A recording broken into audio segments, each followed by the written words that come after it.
Woohoo, swoosh, woosh, woo. Woosh, woosh, woo. Should be back. It just sucks when it sucks. I'm sorry, guys. I'm back. Let's get back to EV training. It sucks that when I go down like that, it fucks up the YouTube stream like really hard. That's what really sucked about it, is like now I have to go like back and like edit. Like I lose all the algorithm. I lose all the algorithm boosts, all the likes, all the interaction from that previous stream. Like I lose all of the. It sucks. It sucks. What are you gonna do? It's really fucking annoying that this glitch occurs so fucking often. It really fucking sucks.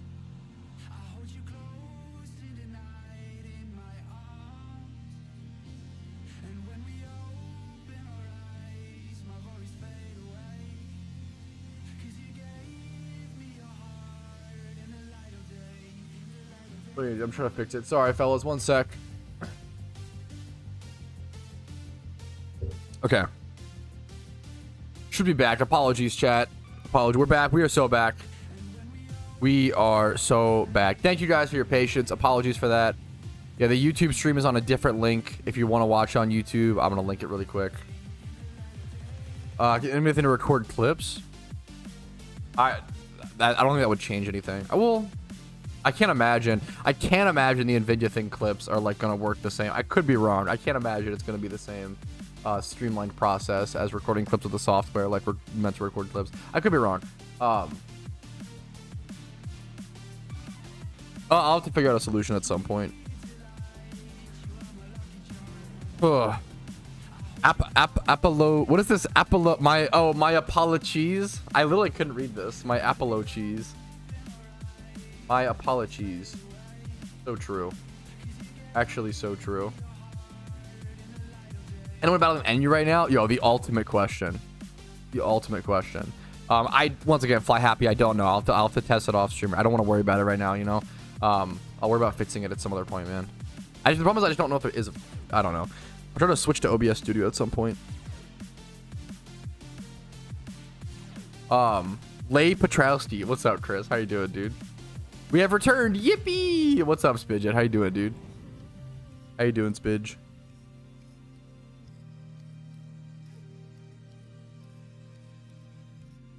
We're going to 100. Yeah, I'm EV training them right now. Okay, speaking of. All right, speaking of, the EV training is now complete. So 2v2 attack and each of these, but not speed. So I'm honestly, the EV training is taking longer than I expected. I'm already 23 minutes in. I don't know if I'm going slow or if like EV training just feels, I think usually, I think it's not horribly off pace. We'll go home and head over to here. I usually do Line Noon over at this location next to Lily Cove. I do want to switch out these Pokemon really. I'm on a timer, so I want to switch out really quickly. Just EV training, whatever. So let's go ahead and switch these out for just anything that needs speed. Let's try to check really quick. I want to do this pretty quick if possible. But let's see what would possibly need speed in this situation. I think this mon actually needs 2v2 speed, but we'll see. Could always de-EV it later. This mon needs speed. This mon needs attack. No one has speed. Carvana definitely needs. This needs full speed. We'll just grab that and go. We'll just grab that and go. Alrighty. Okay. Line Noon spot right over here. Times 5 hordes. We'll give you 10 speed EVs per horde. Let's jump into it. I'll see you guys when I'm fully done EV training. Take the email. So I really appreciate it. I'm purposefully trying to, I have a timer, so I'm purposely testing a money making method. I appreciate you trying to save me time. Like this is super base and I really appreciate it, but I'm purposely doing like this on a video to like show a money making method. So I'm trying to show people, like, I don't want to abuse that here. I'm really sorry, man. I really fucking appreciate the offer.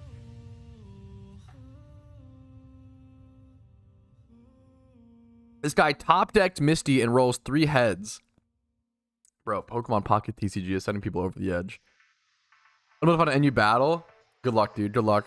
And it's so NU is usually like harder to find a battle. You're not gonna insta find a battle like OU. From my experience, the longest I've ever had to wait for an NU battle, I think was like 5 minutes.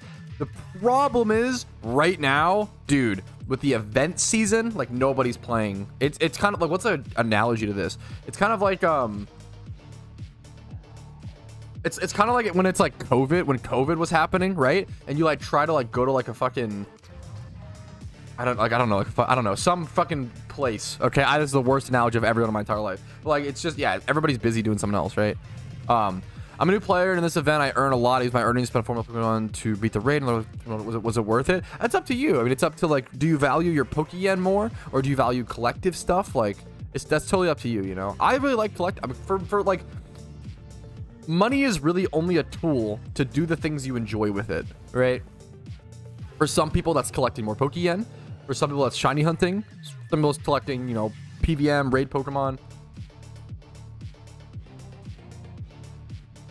No wrong answer. Yes, there has been so few NU games, Soupiest. I wouldn't even queue for NU right now. It's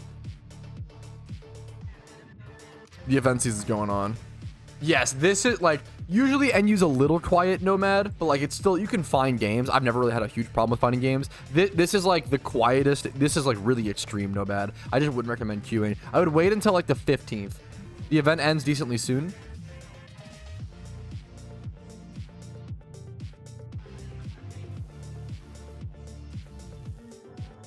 Yeah, I've talked about the Unity Cape a ton in the past, Beefcakes. The Unity Cape was a really extreme case, and I think I've given these exact same arguments. So the Unity Cape was ignored because it was during Shaman's release, right? So it wasn't very exciting. It was like a whatever cape, like nobody really cared about it. So everybody ignored the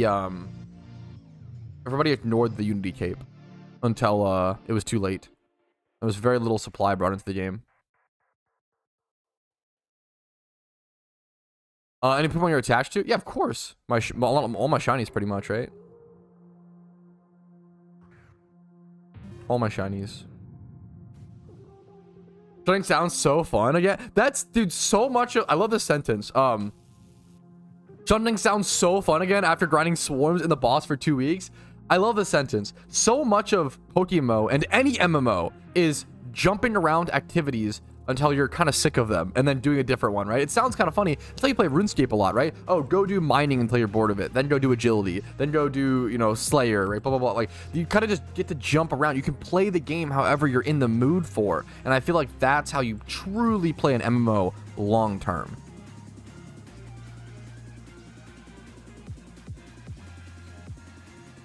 Thank you, sweetie.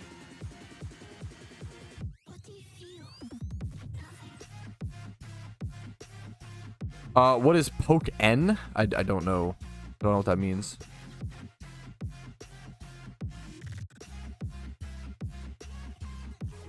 Most expensive item I have? I don't even know. I don't really keep track of it. I don't know what the most expensive item I have would be.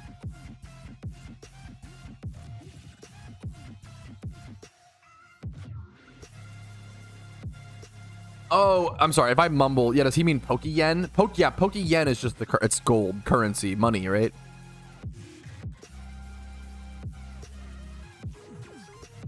Sorry if I misunderstood.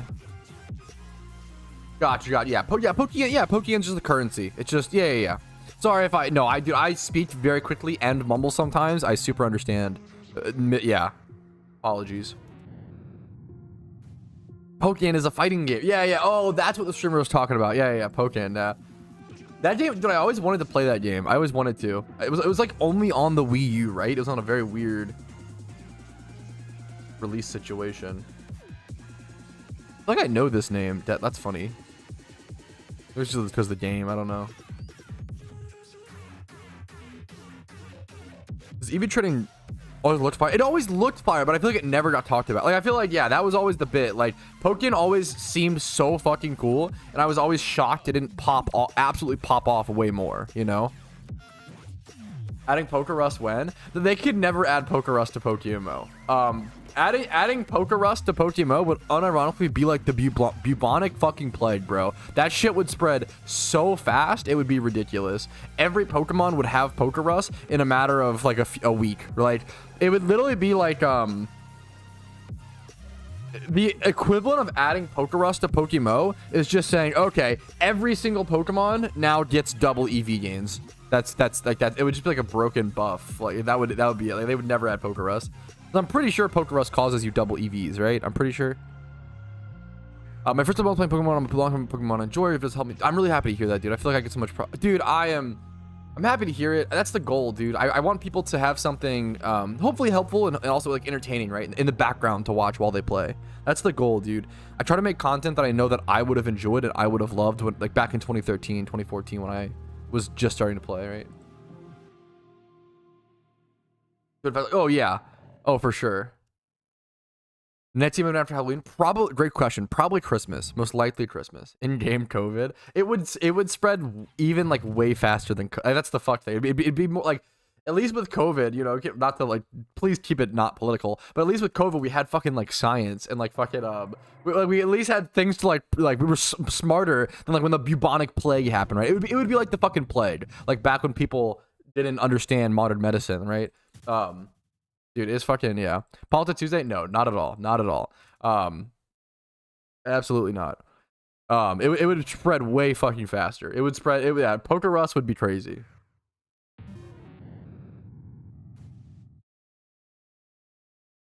I haven't found any info about the new marks located on the, in like the lock. Yeah, so, okay, it's actually, it feels very weird, but it's really, really, I think, intuitive / easy. The marks are literally just a way to like categorize your Pokemon, like mark them if you want to, like, oh, I'm gonna mark all my 1x or all my PvP comps with a star, like that's it. That's it. So these marks actually exist in traditional Pokemon, but I feel like a lot of people don't use them, so they don't even know they exist. So they're like, what the fuck are these? Why, you know what I'm saying? But they're like a traditional Pokemon mechanic. His name is Low Punny Slayer. Holy, okay. Anyways, kind of based. The lock, I don't know exactly what the lock entails, to be totally honest. I'm guessing it means you can't trade it and can't release it. That's my best guess. You can't sell it, maybe. You probably just can't like get it off your account. That'd be my guess. I don't even know for sure, but it's probably something it's very simple and intuitive like that.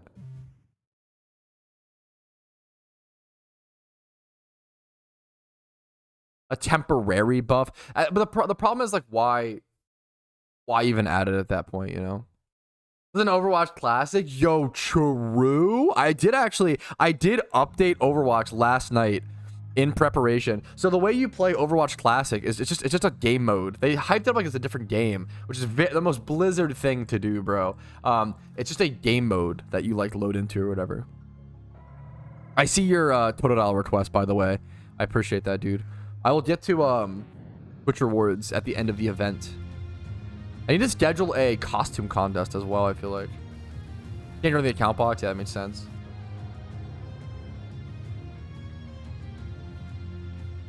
Why add it for variety / fun? There's a lot of, so maybe I'm wrong. Obviously, you understand more as a game developer, right? But like, there's a lot of things you could add for variety / fun that I feel like it's a matter, like I think the biggest question in development is like, what's the best use of your time and resources, right? I could be wrong. I don't see it being worth, like, I think that one of the biggest mistakes that game designers make is like, or not game, actually I don't think game devs make this mistake. It's more like players do. You have like, people always ask, a big problem like players fall into is like, oh, why not add this thing? Why not add it? And it's more like, you shouldn't add mindless fluff to your game just because why not? It's more of like a, why should you add it? What is it adding to the game? I think that's like the biggest thing, right? I think why do you add it is more important than why not.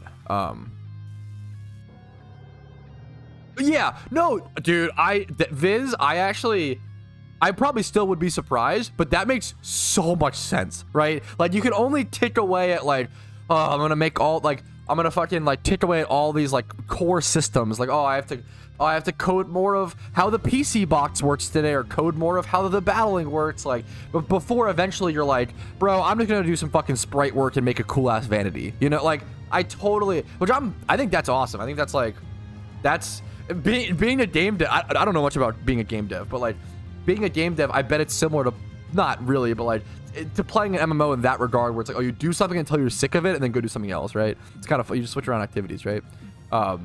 Yes, yeah, no, dude, which I think is fucking, that's fair, Viz. That's a fair, I super respect that. That's a really good, like, it's a really, really good argument, and like, it's a good pragmatic or practical point. Like, maybe that's not, maybe the temporary Poker Rust isn't the highest priority of things, but we're not efficiency monsters, you know? Like, it's okay to take a break and go work on that if you want to do it for fun, right? That's super true. I get what you're saying.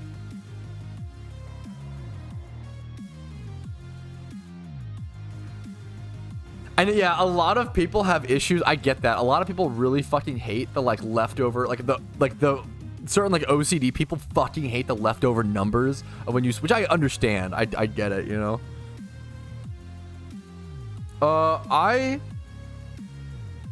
My hot take, Spidget, is that I think Shadow Capes will go down.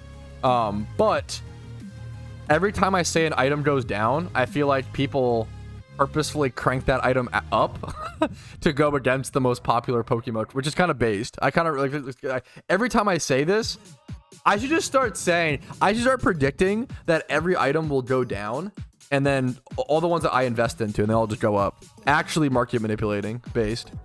It's pretty gas though. I think it's pretty gas. It's the quantity that I worry about. The quantity on the, let's see if it's still like, yeah, this, so like the quantity on the GTL is just fucking insane. 125 of these. I'm pretty sure there is less than half.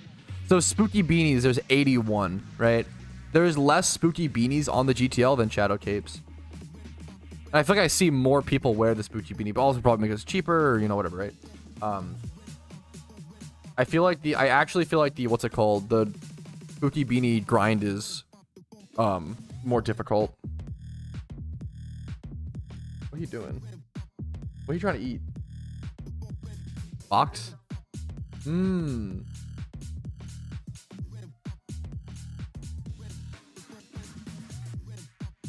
Why did this EV training take so long? How has this been 37 minutes? Am I being super inefficient? What is happening? Hey, back quick. Thank you so much for the sub, Dream. Quick question. I keep on getting Floatzel Horde encounters while I'm trying to finally do my Electabuzz shiny hunt. I can't run every time, even with the Ninja at speed. I want to encounter more Electabuzz during Horde. Any tips? Having problems running away. So Floatzel can be pretty fast, even with Ninja at speed. What level is the Ninja? Is like level 100, I assume. So you can leave. You put a choice scarf on your lead Pokemon. This is a good question. This is a good question. Hey, Pat, quick question. I'm trying to shiny hunt Electabuzz, and I keep getting Floatzel Hordes, and I'm having trouble running away from them, even with a Ninjask 31 speed. If you're trying to run away from a Pokemon, what matters is speed of the front Pokemon. You can equip Smoke Ball, but Smoke Ball adds extra text and slows down the shunt, even though it's very minimal, but over time it adds up. Yeah. I'd recommend making sure your Ninjask is higher level, so obviously like level 100 or whatever if possible. Putting Choice Scarf on the lead of your, you'll see me do that a lot on stream. Putting Choice Scarf on Pokemon to make them faster to increase their ability to run away, right? So I think what else? Choice Scarf, EV training and speed. If it's 31 speed, EV train it. Make sure it has, I don't know, maybe Jolly Nature. Floatzel is pretty fast, but you should be able to run away from it pretty guaranteed with any sort of like super high level Pokemon. You could use a run at worst case scenario. You could use a ghost type or a runaway Pokemon. Like Raticate, really cheap, right? Certain runaway mons like that will guarantee your escape.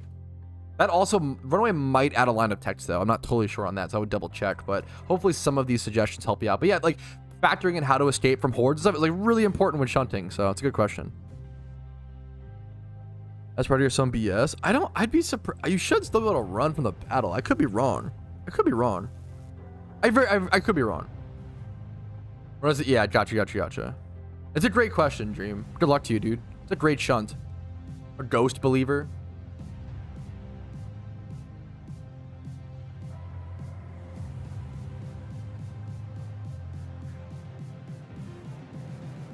I don't believe in no ghost based. Close your eyes. Yes, I went to, I don't know if you saw, I went to Ruin Valley like yesterday, Mist.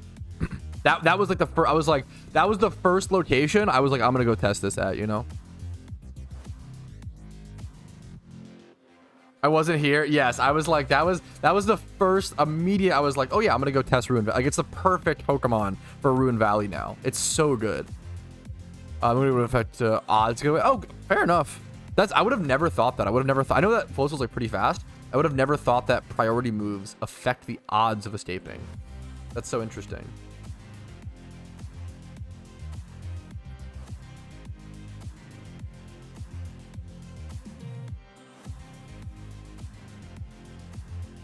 I've got a lot of moves to learn. It slowed down my EV training a ton. Fortunately. You got benched. Do you have a shiny star you missed? I feel like that sounds familiar. I always lose track. Yeah, that sounds familiar. Yeah, that's awesome.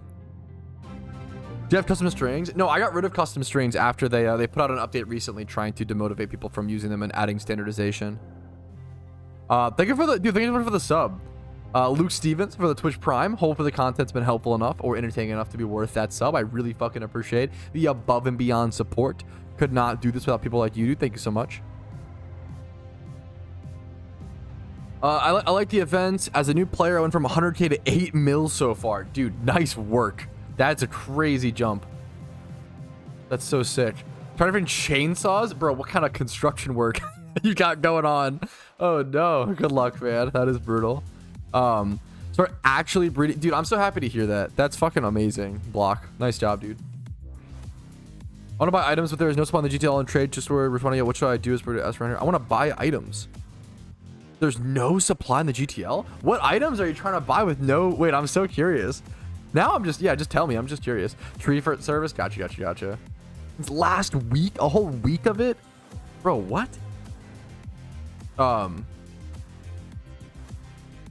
think a lot of PvP mains complaining about the event are missing. Yeah, I understand. There's some really valid complaints from... Once again, I think PvP players have a bunch of valid complaints to some extent.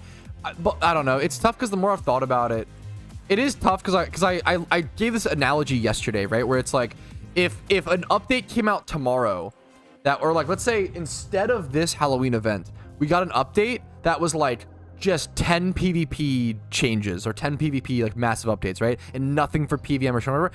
I wouldn't be like, oh, this event sucks because there's no content for me. I'd be like, oh, that's good. That's awesome. Content for people in the game. Like, I feel like I prioritize like the game over my own, and I feel like a lot of people don't do that. Not to like, which is fair. I mean, obviously, like this game means a lot more to me than the average person. But I feel like a lot of people subconsciously care more about their own selfish gameplay versus the game health, which is not really a bad thing, to be fair. But I think, yeah, I don't know. It's not. No, I don't know. It's like a, I don't know. I think There are valid complaints. There's always valid reasons to critique and complain, but a lot of it hasn't been valid. A lot of it's been dev stink and suck and pee pee poo poo. So.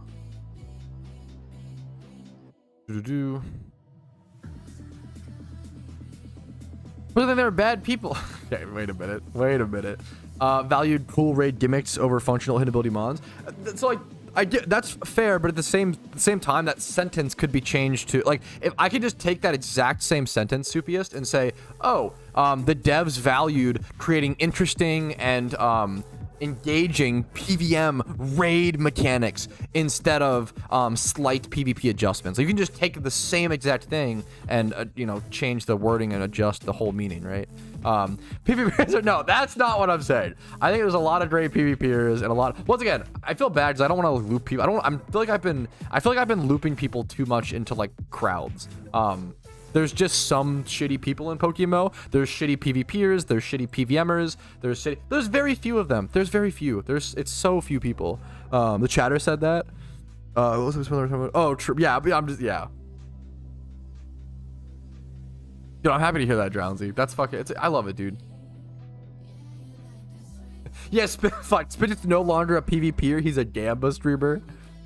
God damn it. I don't know what it is. There must be something. I'm really curious. I don't know. There must be something psychological. I don't know. I'm curious because I feel like PvP players almost always end up getting neglected in most games. It's just kind of interesting. Okay. There we go. All right, there we go. 45 minutes later. I feel like that was very slow EV training. I feel like I did not do that very efficiently, but we finally finished all of our EV training. So it is time to now head over to Johto and just hard focus on XP training. Stopwatch still going.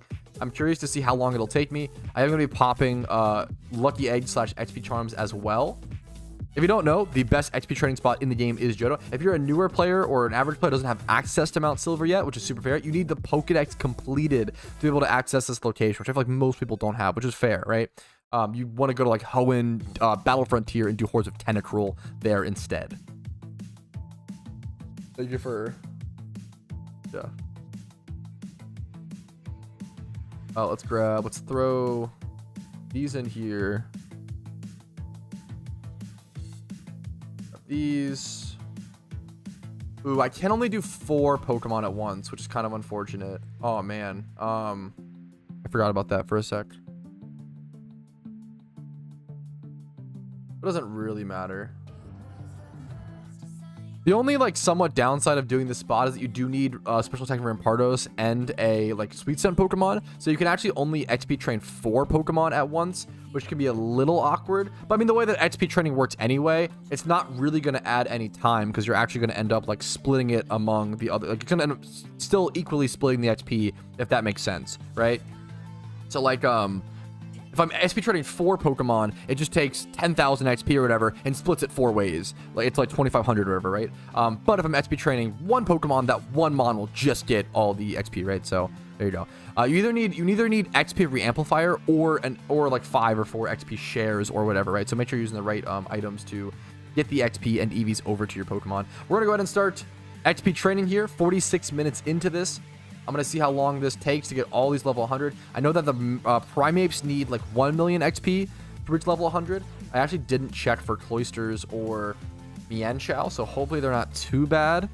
Let's check Mienshao first, level 100 right here. That's perfect, that's fine. Cloister's probably about the same. Well, Cloister's a little slower. Cloister will be a little slower to level. But those are also higher level, being level 67, so that's not too shabby. Let's see how many hours this takes. I'm going to guess like 2 hours to level both all of these. But we'll see. We'll test it.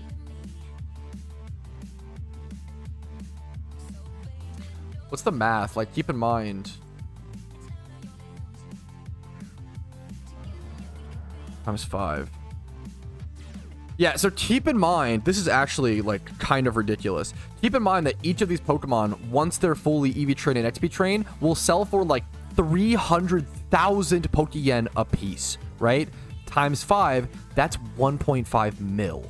Now it cost me what, 750k to do this, right? So let's say this takes 3 hours. If this takes 3 hours, that would be 250,000 Pokeyen per hour.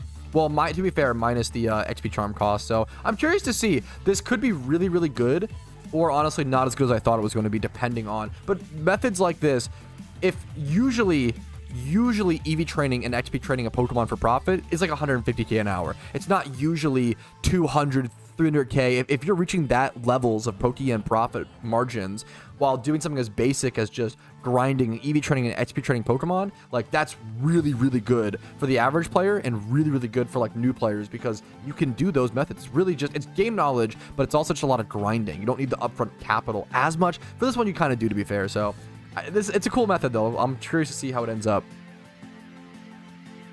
I'm yapping too much about it.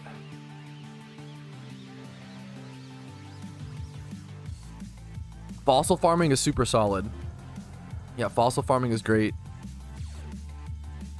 Also, like, dude, I don't know if you know, Shiny Stoner, but that's like, dude, that's OG fossil farming. Back in like, that's what we did back in like 2014, bro. Like, go to Island 1 and rock smash the Geodudes there and get the Everstones. Like, that was like the best money making method back in like 2014, 2015. That is like OG fossil farming. The Gothitelle method, just like breeding Gothitelles and catching Gothitelles, or what exactly with Gothitelle, Soupiest? There were some crazy Gothitelle prices. Still works? It's very funny, yeah. Isn't it crazy Articuno is cheaper than... Yeah, it is. It definitely is. I mean, obviously Articuno is just so bad, but you're totally right. Why don't you stream on Twitch? Just being curious. I do stream on Twitch. I stream on both, man. You can. I dual stream. I stream on Twitch and YouTube at the same time.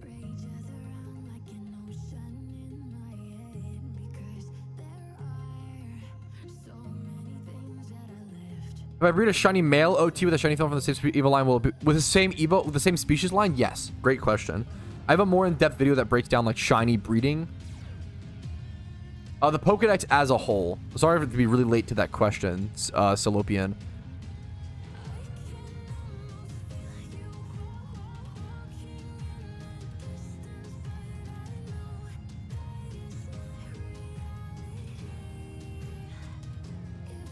ACC, huge. Pat never reads YouTube chat. True. I've been told that. That is true and real.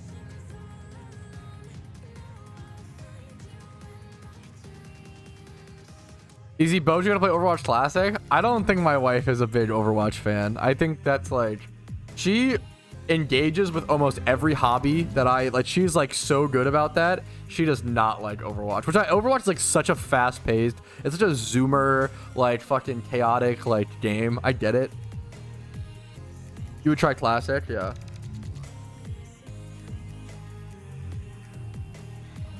Don't say Old Mercy alt like it's a good thing. Don't say, oh yeah, I can't wait for Overwatch Classic because of Old Mercy alt. Don't act like that's a good thing. Bro, that's crazy. That's crazy.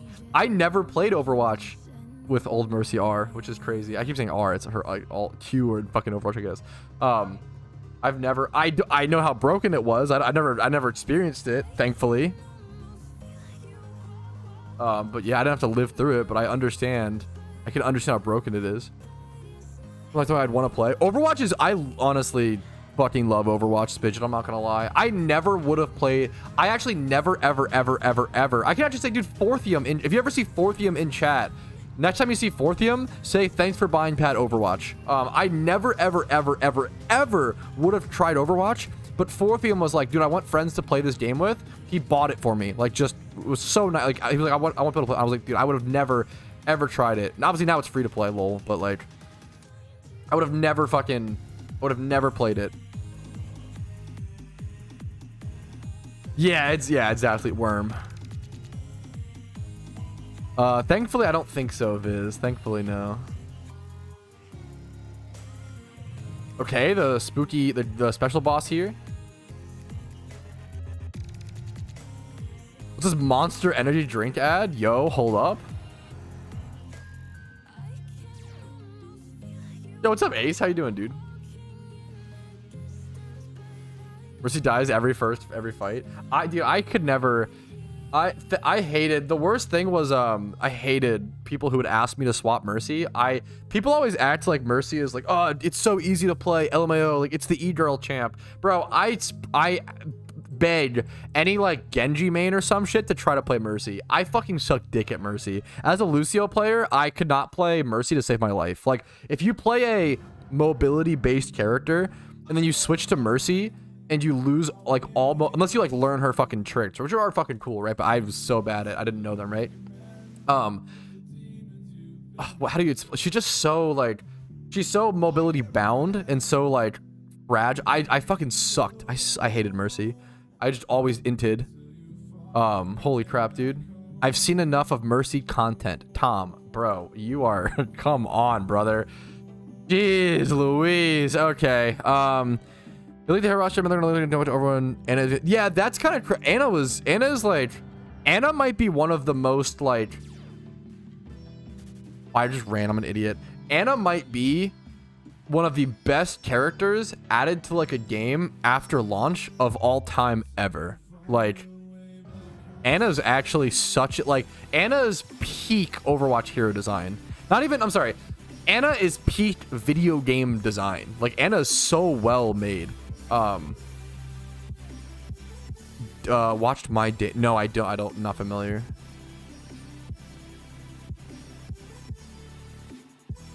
Yeah, no, I don't know if you. So I don't know if you're saying that because you watched my stream recap today, Riley. But I think I just sold like 1.8 million Pokeyen worth of soft sand in my stream recap today. Yeah.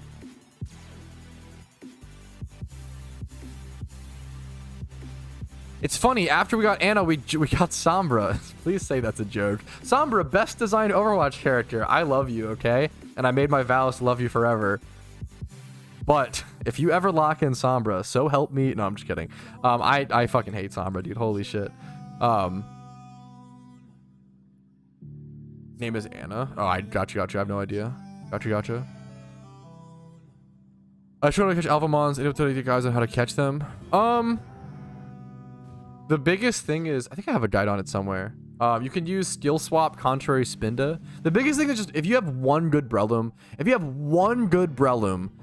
and timer balls, you can catch like any alpha. Like it kind of is like if you have a good level 100 Breloom with false swipe, spore, substitute, poison heal, toxic orb, and then like some damaging move like strength or seed bomb or drain punch or whatever. If you have this one Breloom, decent stats, level 100, you can catch like every single alpha. Like it's from that point I was like it's how you play the fight. As a Doomfist one trick, yeah.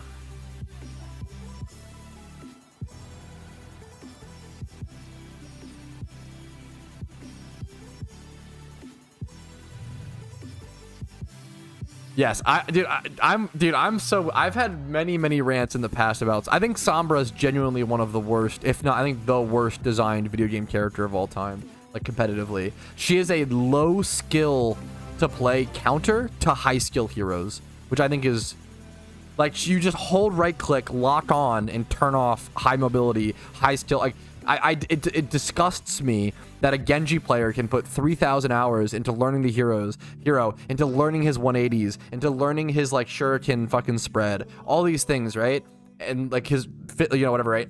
And then Sombra someone who just never played Sombra in their entire life can switch over to Sombra, hard counter him just by holding right click. Like I think I really hate Sombra. I think it's really bad. But I love Overwatch. I'm not trying to, well, it's in a rough spot, but you cannot, how can you win it?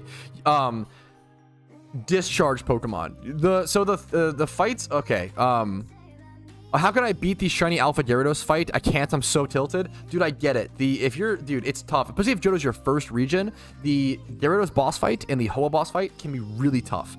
The biggest thing to recommend is, in Johto specifically, you can get a Discharge Ampharos or a Discharge Electric type Pokemon to beat up Gyarados and his ads. He has the two spawns, right? So Discharge will hit Gyarados for 4 times effectiveness, as well as like obliterate the ads, right?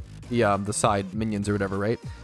You have to keep in mind the best way to abuse Ho-Oh and Gyarados is that they both have 4 times weaknesses. You have to abuse the fact if a Pokemon has a 4 times weakness, you got to abuse that, right? You better be spamming Gyarados' little electric type attacks, and you better be spamming. Plus, you have Discharge. You have an AoE one for the ads, right? So you have Discharge for Gyarados and Rock Slide for Ho-Oh. If you prepare properly and play the fight well, you should be able to stomp it. But it's still pretty tough. It's still tough, and it sucks that you have to like kind of. I recommend players like preparing mons ahead of time when they jump, like knowing, okay, I'm gonna play the Johto region. Make sure I catch a Flaffy / Mareep, right? So, I hope that helps. You got to abuse that. I use the word abuse a lot in like that, or abuse in that sense, and I didn't realize someone once commented like abuse the market ? Flushed emoji or some shit. I don't know. I was like, oh, I don't know. I never thought about it like that. Yeah, Power Gem on Ampharos could be nice. Yeah.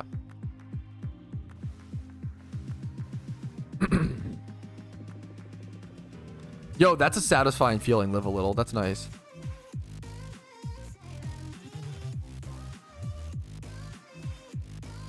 Yeah, so this is why I can never play Overwatch on stream, because I'm a little toxic, okay?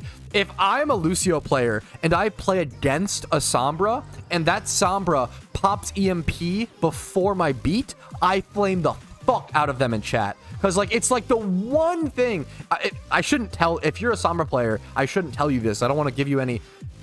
The one thing you have to do as a Sombra, you can literally delete Lucio as a character pretty much by right-clicking him and by fucking you always save your EMP. You save your EMP for when he beats, and it totally obliterates the shield. and puts them at, and also like you wipe the team pretty much. It hard counters like the slowest charging ult in the entire game, or it might be one. It's one of them. It might be the slowest. I'm not sure. I haven't played in a long time. So like I've done this a ton. If I purposely hide around a corner waiting for the Sombra to EMP, because I think they're going to in a specific fight, and then you EMP, I dodge the EMP from corner and I come around and I beat. If you get fucked on that, you're so bad at the game, it's like unreal. Like it is so hard. It is so hard as a Lucio player to deal with Sombra. If you make that mistake as a Sombra player, I flame the fuck out of you in chat. Because it's like the one thing you have to do. Anyways. Holy shit. Why don't you play Sombra and win? Because it's just not fun. It doesn't feel good. I literally like can't play Sombra without fucking shaking. True and real. I'm like so mad. It's just so cringe. I just hate it. But that is the argument, but it's not good for the game. I also just don't queue for DPS. Yo, nice, Aben. Have fun, dude. Are we going? I'm gonna be playing PokeMMO, but we'll see. I really appreciate. What's up, Sakamo? How you doing, dude? I appreciate you joining, dude. I just play Zen. Zen is based. Zen is a very fucking. If you any like Zenyatta player, Zenyatta might be like one of the most like Giga Chad. Like if someone's like, yeah, I main Zenyatta, I'm like, oh, okay, so like your fucking cock's huge and you're like fucking jacked and like have a wife, a beautiful wife. Like I feel like Zenyatta is just like so based. It's like I've never met a Zenyatta player who wasn't just the best. He's fucking Zenyatta's great. Animains are calm, collected Giga Chads. Zen is a great, yeah.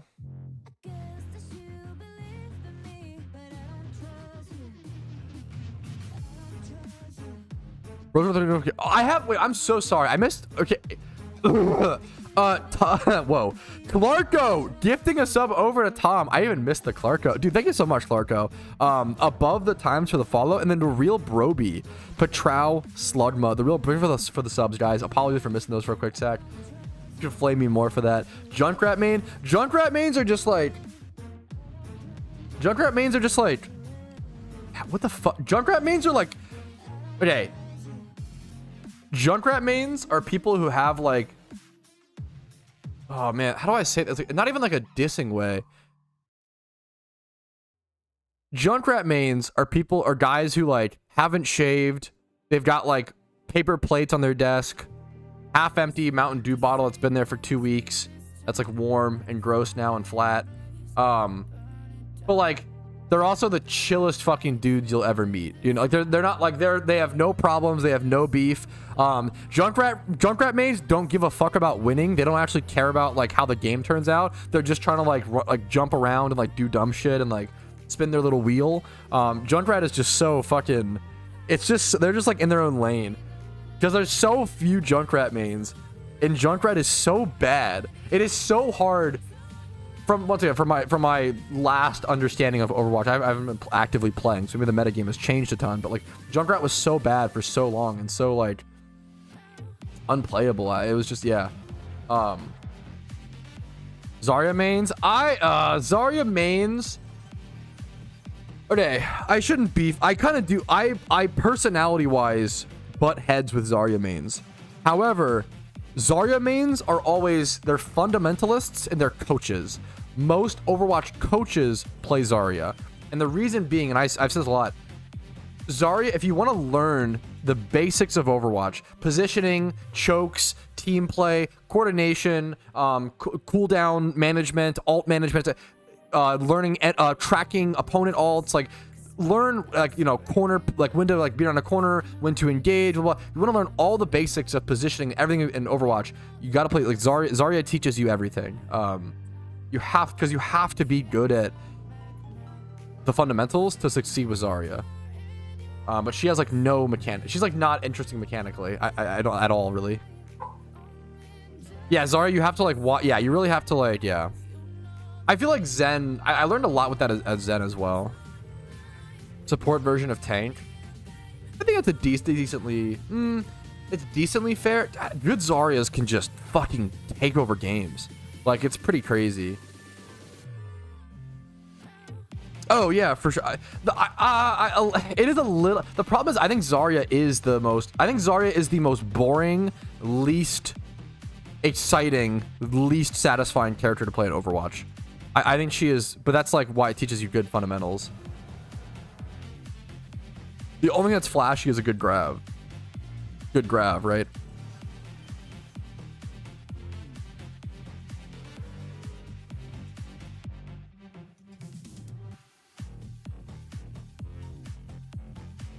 It's not bad. From last I checked, I'm pretty sure there were like no Junkrat mains above like Masters. I could be wrong. I haven't played Overwatch in a while. I was pretty sure like Junkrat mains at high elo didn't exist because he's not like, he's just really underpowered. Especially like, yeah, like that's, yeah. I have no beef with Junkrat players. Brig mains, those exist. All the Brig mains were only there to abuse her when she was busted as fuck. Any Brig mains that are left are probably pretty chill. I recall. How long ago was that? Yeah, that'd be my question. I could be, if it was recent, I'll eat my fucking, you know, eat my words. Yeah, that's fair, Soup. 200 top 50 right now? I'd be really shocked. Once again, right now, about 2 seasons ago. How long is... I don't even know. Fair enough. I mean, if there's people... Fair enough. More power to you. Maybe I'll eat my words. I'll eat crow. Yeah, true. I want to hear you talking about Bridget. I don't fucking know, bro. Bridget mains are like in current day are probably fine. They're probably chill. The only problem was that Bridget was broken for like a year and a half. Like... Brigitte was Brigitte was like literally one of the most broken characters I've ever seen in a game for about a year and a half. She was so broken for so long, and I feel like that stuck with the community. Widowmaker,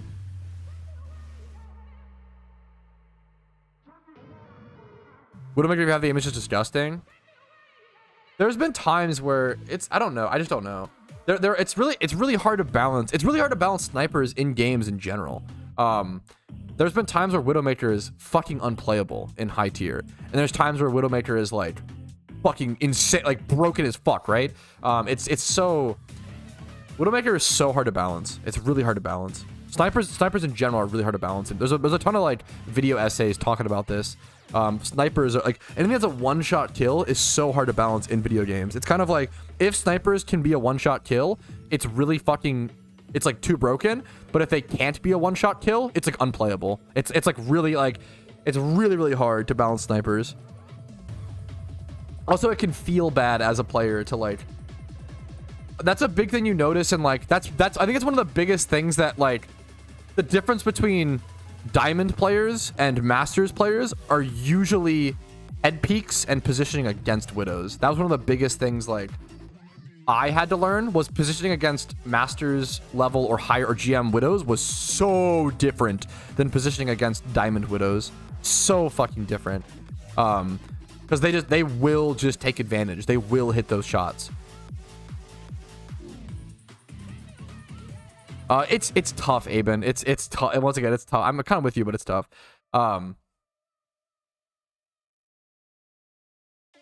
Pharah is like a neutral character to me. I feel like I don't really have a hot take on Pharah. Pharah is once again like a meta thing.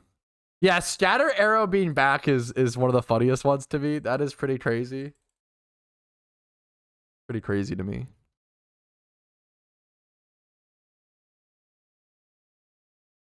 Thank you for taking care of the dog today.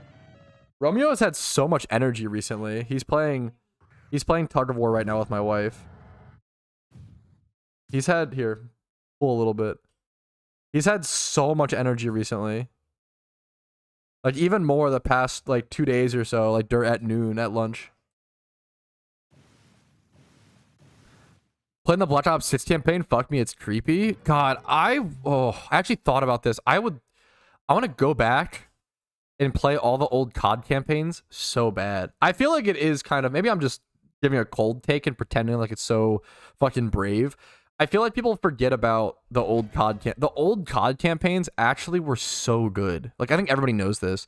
Black Ops 1, that campaign, I think that's my favorite. It's funny because I actually like didn't love Black Ops 1 multiplayer. It was cool and like I did like it, but I didn't love it. The Black Ops 1 campaign I think is my favorite campaign. It's so fucking good. the Blops 1 campaign, Modern Warfare 2, COD 4, MW3, all of these campaigns, so good. Oh my god, I actually feel like the Black Ops 1 campaign should just get a movie. I feel like maybe I'm just like too video game brained. I feel like that game is literally just a movie. Like, it's so fucking good. That's like some fucking M. Night Shyamalan. I'm sorry if I apologize if I'm butchering his name.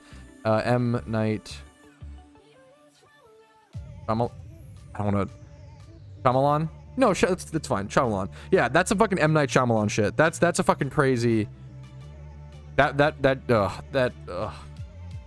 Shyamalan. Sorry if I'm butchering it. Apologies. I don't mean any offense. I am just an American who's trying my best. That's the real fucking thing, bro. Okay, we're not taught well. We're not taught so good sometimes. What does that mean? Name is I think hopefully it's still. I bet they'll keep that, Cassidy.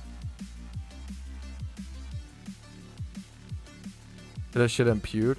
So I never played the Infinite, or I never played it. I played Advanced Warfare was the last multiplayer I played a little bit of, and I actually I really didn't like it at first, but I think I actually really came around to it. Advanced Warfare actually had like pretty good, I feel like, multiplayer. Like the movement was very cool.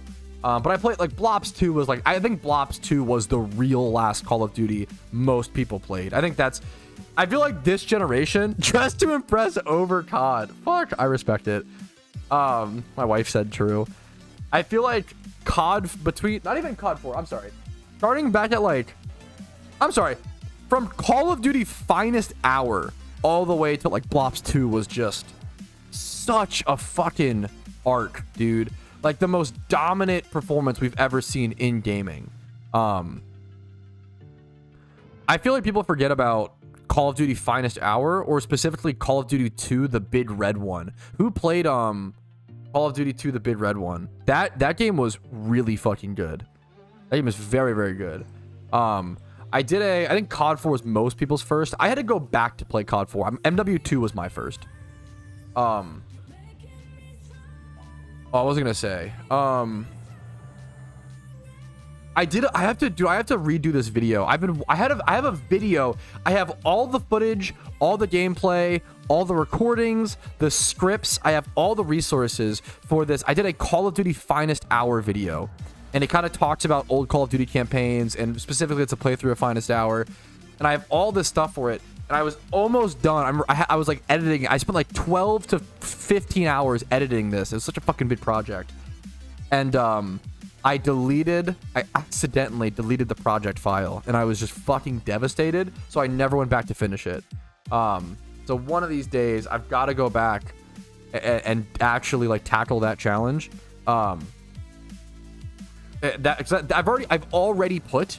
I've already put probably 60 to 80 hours into that video. For reference, it's a Retro Pat video. That kind of video would not get uploaded here. So I have a side channel called Retro Pat where I upload non-PokeMMO content. A lot of it is Dungeon Defenders and like certain whatever, like kind of playthroughs when I want to have fun or whatever. But I also do like game reviews or game retrospectives. So things like I did a video covering Lucius, an old like game where you play as the Satan's child, which PewDiePie played back in the day, which I didn't know until a bunch of people came to watch it because of that, it seemed like. And then also I did a video on what else? I covered Rage 1 or Rage 2 a little bit. Did I do one? I might have done a Rage 1 video. I'm trying to remember. I'm not sure. I think I did. I don't ever remember. I've done some fun videos on that. I really enjoyed it. I did a Dead Island review. I really like covering that like 360 era of games. There are some really fucking cool, like Xbox 360. I think Xbox 360, like that era of games, just like changed a lot. Nothing worse than having to re-edit a video. I just hate those videos. Just also like there's just so much editing that goes into like a game review or retrospective. Yeah, I never played World at War II much besides like the zombies.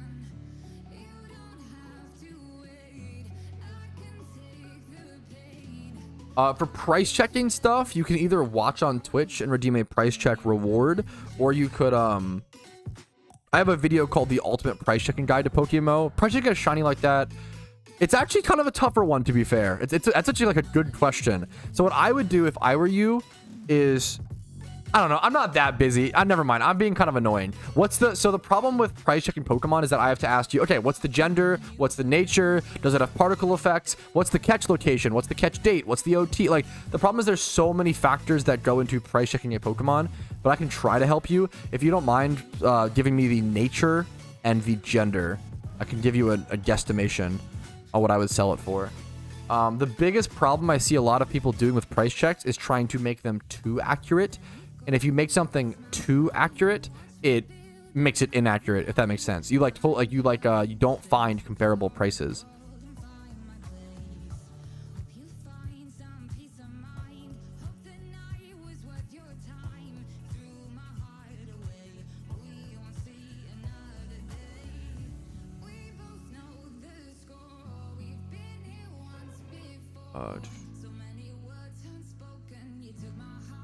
But I did want to like anybody who is interested in watching, please feel free to not subscribe if you're not interested, but I want to link it really quick. If you're interested in watching more content of mine that isn't PokeMMO related, or if you enjoy retro video games, if you enjoy game reviews, if you enjoy Dungeon Defenders, covering like, it's a lot of niche retro games. So if that's not your thing, I super get it.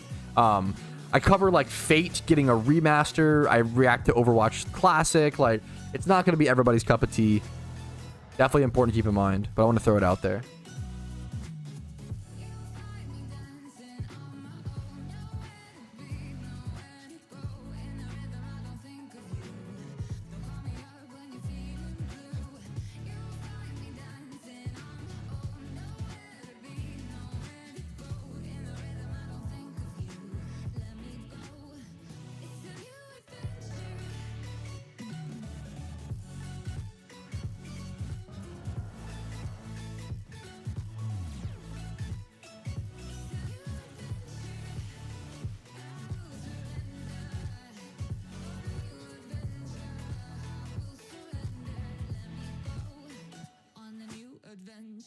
I did a Shrek Smash and Crash racing video. That was a fun one. I've done some in-depth projects. Getting distracted. Anyways.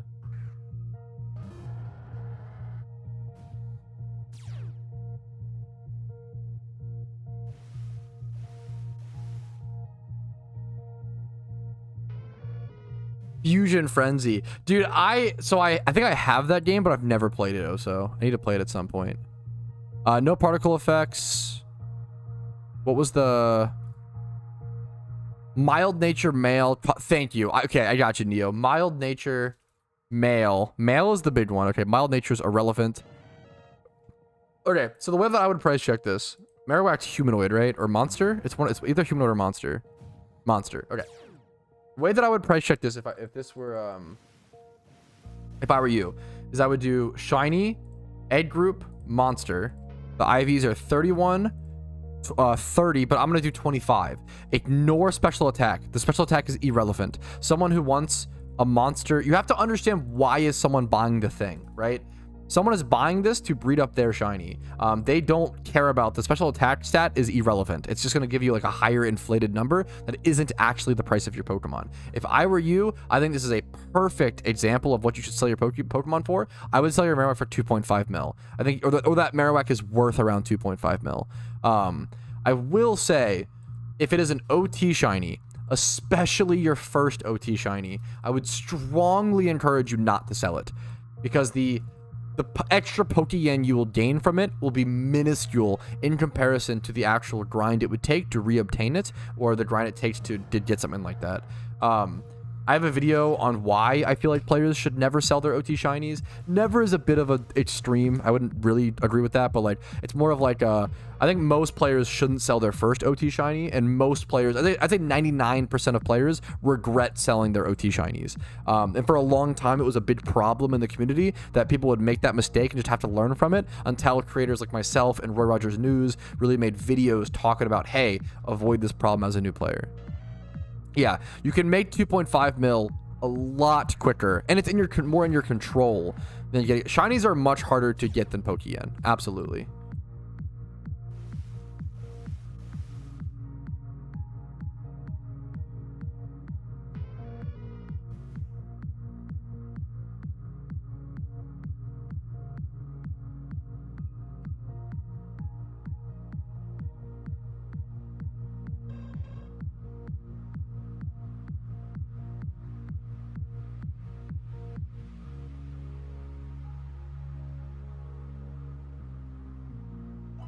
It's kind of an interesting comment. Somebody brought up Mystic Watches possibly being used as a legendary sync. That actually is kind of a cool option.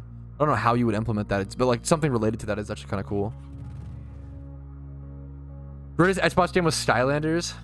Was Skylanders even on the? Was it on the 360? I'm not sure. I don't remember. Or was it Xbox? I don't know. Skylanders was a weird. So I really wanted Skylanders to be good, and it wasn't bad. Like the problem was Skylanders was cool as fuck. Dude, thanks for the lepos, dude. Thank you so much. Skylanders was cool as fuck because of the premise, right? The gameplay itself of Skylanders was like super. They made a very middling. Is that the right word there? They made a very like mediocre platformer, but a very cool toys to life mechanic, right? That's pretty much what Skylanders is. Skylanders is a very mediocre game with an extremely fun and extremely cool gimmick. And I feel like they were one of the best to like implement that gimmick. This is a crazy like niche meme. Did anybody play the fucking Hyperstand growing up? And if you did, I'm sorry, because it means your parents probably hated you. I had a Hyperstand. So the Hyperstand was like a Toys R Us, like you would find it like in the Lego aisle at like Walmart or some shit. The Hyperstand was a really cool idea, but super fucking cheap and super bad. The Hyperstand was a video game console that was meant to, you would like collect trading cards. There's a few problems with it, but like you would collect trading cards and you would scan these trading cards on the console itself and put those characters into your game. And that sounds fucking awesome, right? Very similar to Skylanders.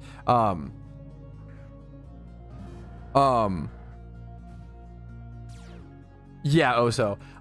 So it seemed really cool, right? Now, the reason your parents hated you if you had a Hyperstand was because everybody wanted like a PS2 or like an Xbox 360 at that. I don't know if Xbox 360 was out yet, to be fair, but everybody in that era wanted like a PS2 or some shit, right? A different console, right? However, a PS2 was like $200. A Hyperstand was $50. So if your parents got you a Hyperstand, it's because they said, my kid's not worth $200. I'm gonna get him the fucking $50 shitty one. That was the truth of it, fellas. That's the real backstory. And the problem was the Hyperstand was like truly one of the first cases of like microtransactions. It came out like 2004, 2005. People kind of don't give it the respect of that, but you were meant to buy like trading card game packs to get more characters to actually be able to play the game. So the problem was, number one, the Hyperstand's hardware was dog shit. It was $50. The controller sucked. It was cheap plastic. It was super laggy. The games were horrible. All the games. There was only like 3 games on the Hyperstand. There was a Ben 10 game. There was a Marvel like fighting game. That's the one that I had, and then like one other, I don't even know, some other game. Only like 3 games. And the problem was, you would buy the Hyperstand, you would buy these games, and then you didn't even have full access to the games. You didn't have full access to the characters, you didn't have full access to the maps, because you were meant to buy the trading cards. So if you bought like, so you'd be fucked. You would buy this whole thing, not even have the complete games. And then also, the loading screens on the Hyperstand were horrible. They were tremendously slow. On top of it, scanning the cards, the main thing the system was supposed to be able to do, was really bad and really inaccurate. You would sit there for like minutes trying to desperately get it to scan the card so you could play the game. The Hyperstand was very cool in theory, but just had so many problems. I was actually liked. Yeah, I had a GameCube instead. Yeah, there you go. I do want to quickly say, if you guys have been enjoying the stream so far, it means the world to me. It's a quick way to help out, to like the stream on YouTube if you're watching on YouTube. If you're watching on Twitch, you want to go like the stream real quick on YouTube, it's appreciated. If not, you could dislike the stream. That's okay. Subscribe to the channel. I'm not ending the stream, don't worry. You can subscribe to the channel for daily PokeMMO videos. Follow me on Twitch for streams Monday through Friday at 12 p.m. ET. And just like, excuse me, just like Squid Poke did, you can go above and beyond if you want to. If you can afford it, and if my content has earned it from you, that's very important. You can go above and beyond like Squid Poke and Twitch Prime, YouTube membership, Twitch sub, or drop a PayPal or Venmo donation if you really want to get a fucking, I don't know, big fat wet kiss for me. I don't know, man. I appreciate it, guys. I really do. Yeah, Hyper Stam, pretty much. The Hyperstand was not great. What was your first ever game console? I think PS1 was my first ever. So like pretty damn good. Pretty damn good. Sega Saturn. Your parents must have like super loved you. I'm pretty sure the Sega Saturn was like super more expensive than the PS1. I had a friend who's, I think I didn't realize growing up, but I had a friend whose dad, I think, worked at Sega. So they had like a Sega Saturn. They were big like Sega heads, but they also had a PS2. His dad was a big like tech gamer guy. It was kind of cool. Is this the like Google quote of the Hyperscan? The system was universally panned by critics for its clunky design, broken controls, poor library, long loading screens, and unnecessary usage of cards select characters, and was officially released in 2007. It was featured as one of the top 10 worst systems as PC World Magazine. Yeah, that's cool. That's a great summarization. Dude, I'm happy to hear you could do it, Pavlos. Those fights can be tough, dude. The Dreamcast, I feel like not enough people, myself included, grew up with the Dreamcast. The Dreamcast seems so fucking good. Oh yeah, because Sega fuck like went under hard. God damn it. What was your first Pokemon game? Pokemon Fire Red.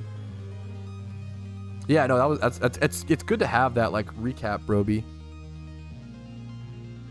What's up? Oh. My wife's stuck on the pump cats. They can be tilting. I get it. Did you like surf? I think that's considered not the town or whatever. Yeah. I think if you go up to like the top right, there might be a surf location in this town by the PC. I don't know if there will actually be a cat over there, but there might be. You haven't been.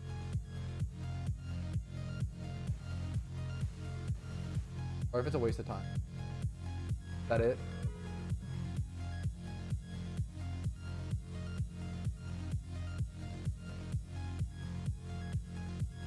Yeah. I've started my first adventure. Dude, nice. There's an anime about a guy who wakes up after a 17-year coma and is very confused why Sega died. Wait, why is that such a main plot point? Wait, that's funny. That's a good bit. Dude, PS, another console that like unfairly, I never played one, so maybe I'm wrong, but like from my perspective, from the outside looking in, the PS Vita looks so fucking cool. Like, I never played the PS Vita, so maybe I'm just like super cope. The PS Vita seems fucking awesome, but I never played it. But it seems so cool. Well, so yeah, the PS Vita seems so... Maybe it was just like super expensive. I missed my PSP. Bro, I think I have an... Yo, come visit Oso. I have an extra. It might have like some pixel damage on the screen. But I have a couple Japanese PSPs that I bought for... in a lot. I sold one. I bought like 5 or 6 Japanese PSPs for like 90 or 80 or 90 bucks. Sold one for 40 on Facebook Marketplace and then kept the other ones. But like most are broken. I think only 2 more work-ish, but one has like a line through it. PSPs are very fucking cool. Any updates? Shut up, Dinger. There's no such thing. Like, are you breeding for profit, or are you breeding like Pokemon to have for like PVM? What's the purpose of the breed, Inaki? If you're looking for breeds for profit, I do always say, I don't mean to be annoying, but Googling all questions before you ask on stream is always fucking appreciated. If you Google like what's the best Pokemon to breed for profit, I have a video that answers that question that should always answer it in a way that is accurate.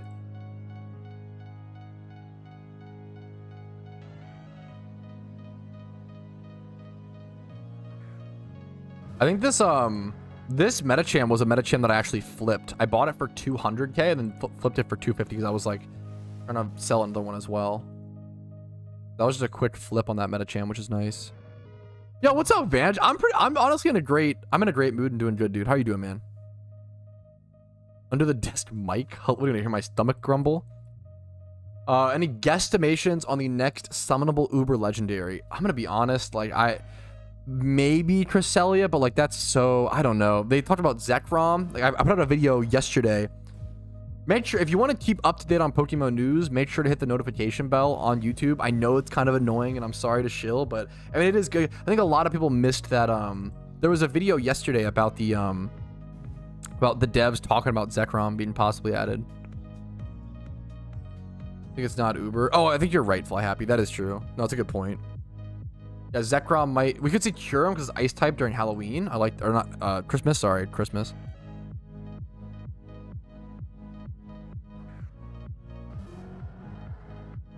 That'll be interesting to keep an eye out for, Duck.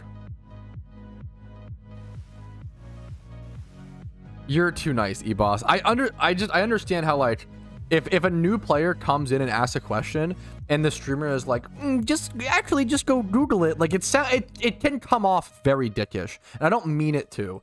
The reason why I do it is because usually you will get a better answer if you watch a piece of content that is scripted and created to answer that question. It's going to hit every detail. It's going to hit every possible point. Like, it's going to give you a better answer and a quicker answer as a viewer to go do that versus asking like, hey, like, what, you know, what's the best, if you come into a stream and ask what's the best money making methods in PokeMMO, it's like you should have just Googled that question first. I have a video on that. Like, asking in a live stream is going to be a worse answer. It's going to be me like trying to remember, oh, I think this, well, right now I'm not sure. Like, just watch yeah.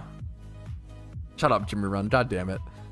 Pretty well, I suppose any others in discovery. I feel like not doing raids. I understand that. I think, yeah, farming spooky candy, special candy, mysterious dust balls, if the spooky beanie if you don't have it yet. It's really, in my opinion, it's really hard to go wrong in this event. Everything makes around 300k Pokeyen per hour or more. Like, everything is just really good money. I think the best money in the game is probably beating up all the kids. Like, you can beat up, like, what, 3 kids every 20 minutes? Beat up the maximum amount of kids you can every 20 minutes or whatever. And then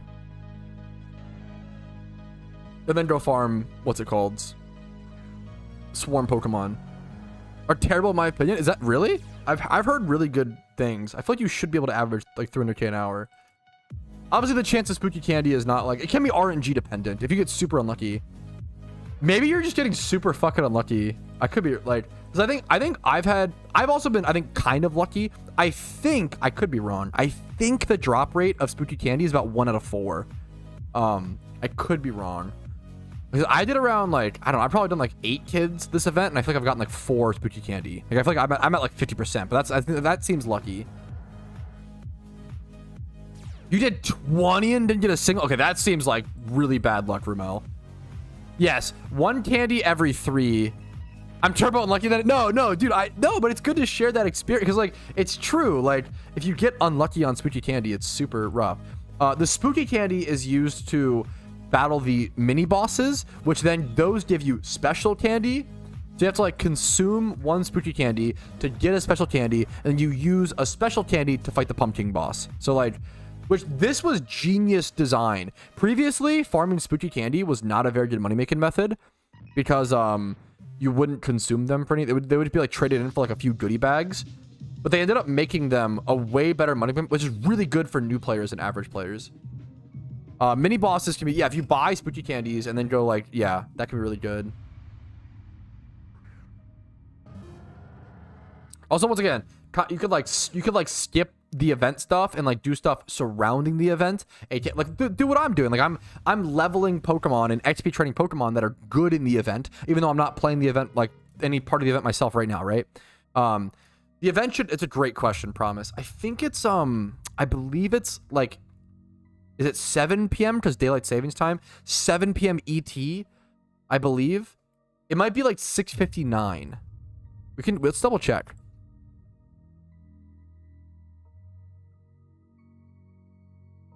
Good question.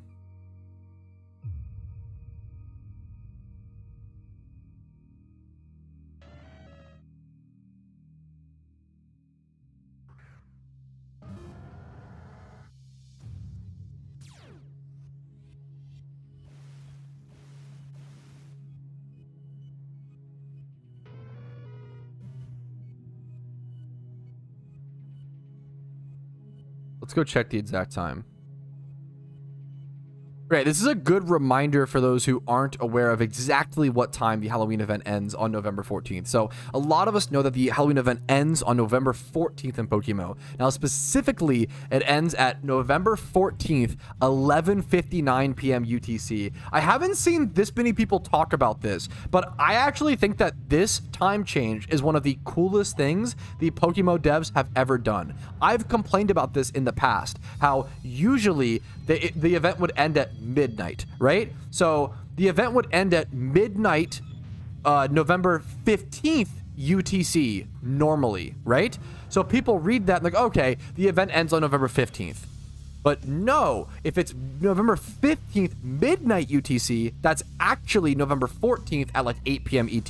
So what they did was they rolled it back 1 minute just so they could let players know for sure, hey, it ends November 14th. I actually think that is like, it's like a very like, it's a very social skill change. I feel like that's like one of the coolest, like best changes just for like clarification to the players. I think it's one of like the most underrated. It's a very, very cool little change. Just technically midnight is fine, but they did it just to make it more clear, which is nice. So that should be around after the daylight savings time change. I believe that's 6:59 p.m. ET, correct? Someone could correct. I think it's 6:59 p.m. 6:59 p.m. ET if you're in my time zone over in the East Coast US. But you obviously want to double check based on your own time zone. You want to convert. What's up, Pat? What's up, PJ? Ooh, does the gift shop clearly show? You're so fucking smart, Mist. Wait, yeah, Mist. I think you're actually totally correct. That's actually way easier. Easy hack of understanding when the Halloween event ends is by the time left on the vanities in the RP shop, the gift shop. That's a great, super easy way to just really easily check. That's a good call. That's a great call. Yeah, that sucks, Vanch. Hopefully they work on the AI of the players who quit the raids, because they just always get the worst moves. So.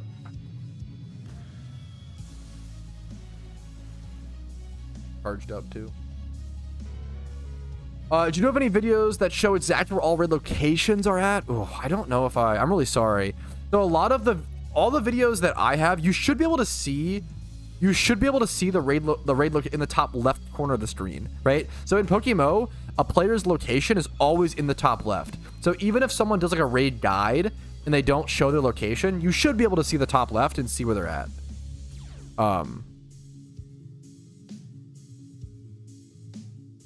Oh, do you have a link for it, Little Flame? I don't know if it's getting blocked, but I would love, here, let me see if I can.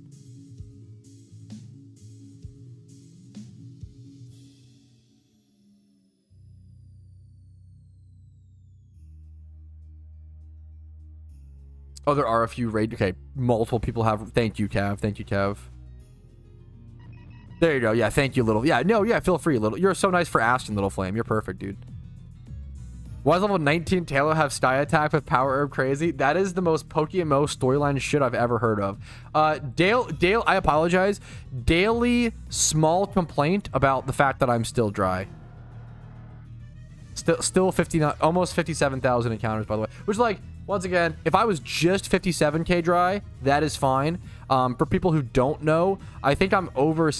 What's my math? I think I'm over double rate for my last 5 or 6 shinies. Like my overall odds over my last 5 or 6 shinies, I think 6 shinies, is 60,000 encounters. That's my average rate of getting a shiny.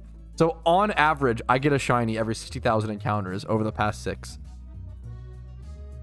Unlucky, but it'll surely even out over time, guys. Don't worry. It'll be okay. True.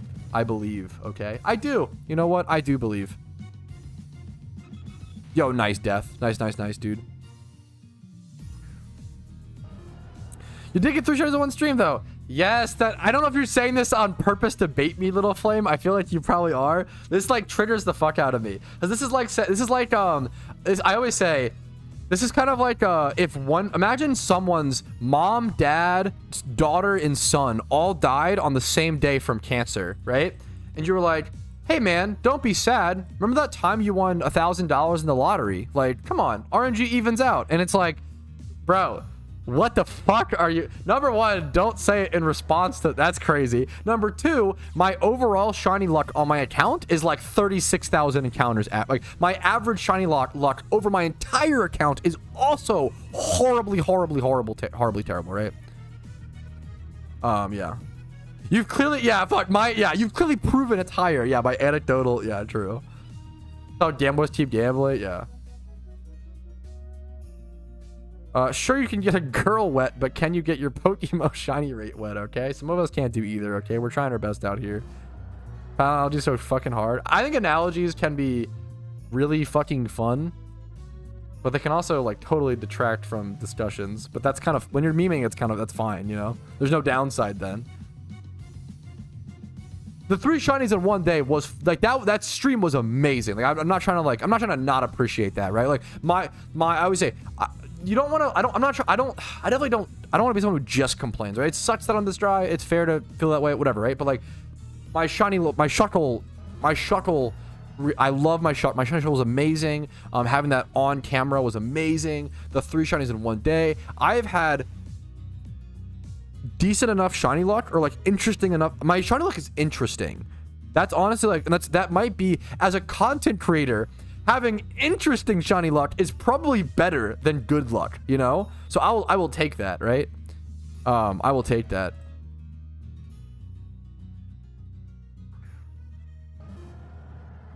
Is God tier luck? It still doesn't outweigh my other luck, which sucks, but that's okay. Like I'm still overall. Once again, you have to be careful because you don't want to like, you have to like, that was very cool and very lucky, and I'm very like happy with that, and I'm not trying to like take that for granted. Just don't reply if someone, once again, if someone is like, damn dude, my mom just died, don't say, hey dude, it's okay, I got you a piece of pie. Like, okay, like don't try to ever, social skill lesson, don't try to ever tell someone, hey, you shouldn't feel this way because of this. Don't ever, this is, if you're in a relationship, I'm sure you understand, or you better learn to understand this. Never ever deny someone's emotions, right? It's really, unless they're like super invalid. If someone's like, oh, I just fucking like hate, I don't know. If someone's like, oh, I fucking hate people, or I don't, you know what I'm saying? Like, that's not a feeling you need to validate, but most feelings that are valid, you just find it, just let them, you know, let people feel. Alright, de faire les noob, Patrouski. True. I don't even need to understand that language to say true. Actually real. I agree with you. I actually super agree.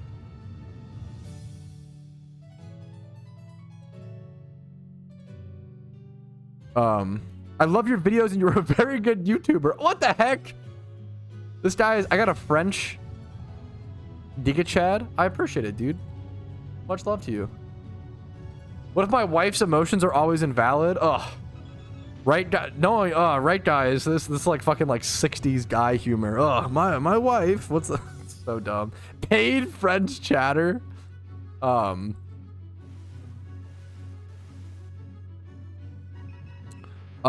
saw it. I have not watched it. I saw it. I thought that I just have no opinions. I haven't watched it honestly, so I have no idea. I thought that I don't know. I have no idea. I shouldn't comment. I have no idea. I'll have to watch the video. At least you had an amazing sandwich. Dude, that sandwich was so I actually would take that sandwich every day for like 100 days. I'll go dry for 100 more days to have that sandwich that sandwich was really good. Holy, you kind of, okay. That maybe you can deny someone's emotions if it's over a good ass sandwich. Holy shit, that sandwich was so good. Holy crap. The shiny rating in PokeMMO is 1 out of 30,000.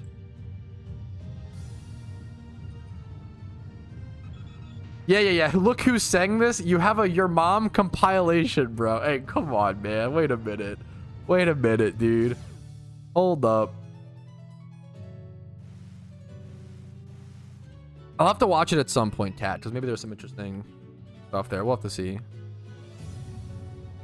There's no bonkless about OMG. I kind of respect Hammond one tricks. The problem is like if you have a Hammond player in like your plat game or lower, you're like, oh fuck me, you know. But like he's either like there's a 1% chance he's a Smurf and he'll carry, or there's a 99% chance he's gonna hard feed the entire game. But if you have a Ball one trick in like Masters, Ball is one of those characters in Overwatch that like you have to be very good to like actually get effectiveness out of him. But if you're he's like actually, I think it's actually like a fucking cool character. Like Ball is actually like, Ball on release, Ball now is great. Ball on release was horrible. Do you know how many fucking players first time Hammond in my ranked games? Oh my god. That is the worst character to do. If you are playing Ball in ranked, you better have like fucking 500 hours on that fucker, dude. That little hamster fucking twerp. If you don't, I am flaming you to the Shadow Realm, because that is, dude, he needs so much practice to be able to play well in ranked. Holy crap. The consumable good investment. It's I don't like calling. I've done, what I'll say is, I've done a video that covers my top 10 investments in the Halloween event 2024 in Pokemon. That's what I'll say. I don't like just giving someone a straight answer of, oh yeah, this will make you money for sure, because it's just too risky, and I don't know. The honest answer is I don't know.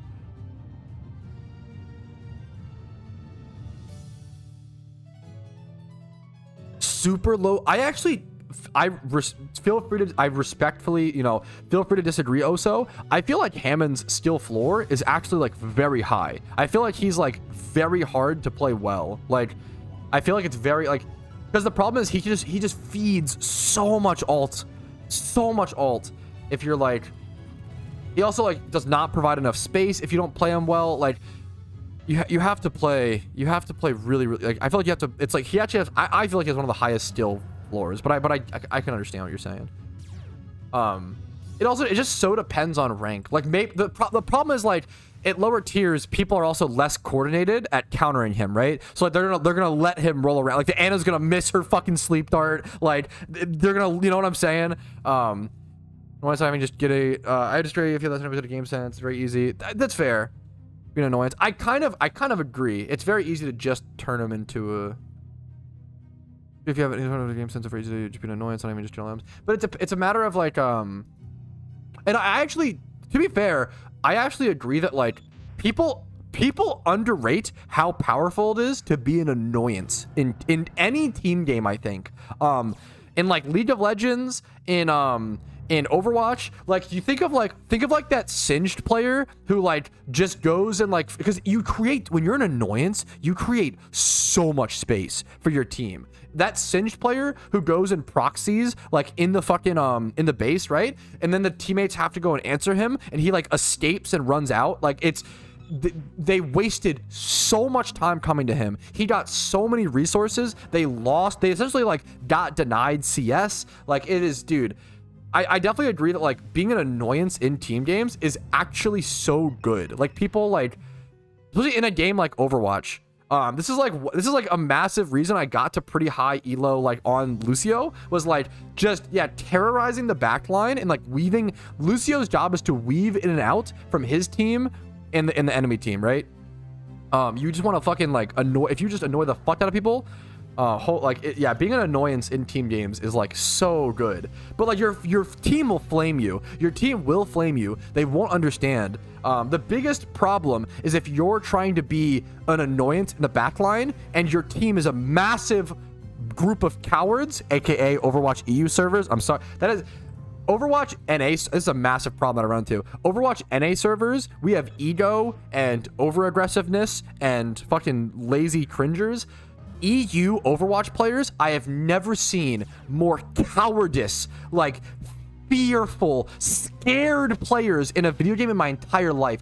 It is impossible. The NA fights, okay, NA fights are like Roadhog fucking running into another Roadhog, one getting hooked down a well, fucking one getting booped off by Lucio, fucking two skirmishes on each side. EU fights are like, okay, everybody group on this side, everybody group on that side, and then you both just sort of like turn the corner, get pot shots, and like wade back and forth and never actually push onto the point. It's EU Overwatch players just spend the entire game grouping, like regrouping. It's actually crazy. Whereas NA Overwatch players spend no time regrouping, and you have to just like hope to get a fight in. It's like the total. It's very interesting. I played a lot on EU and a lot on NA Overwatch server. It's very different.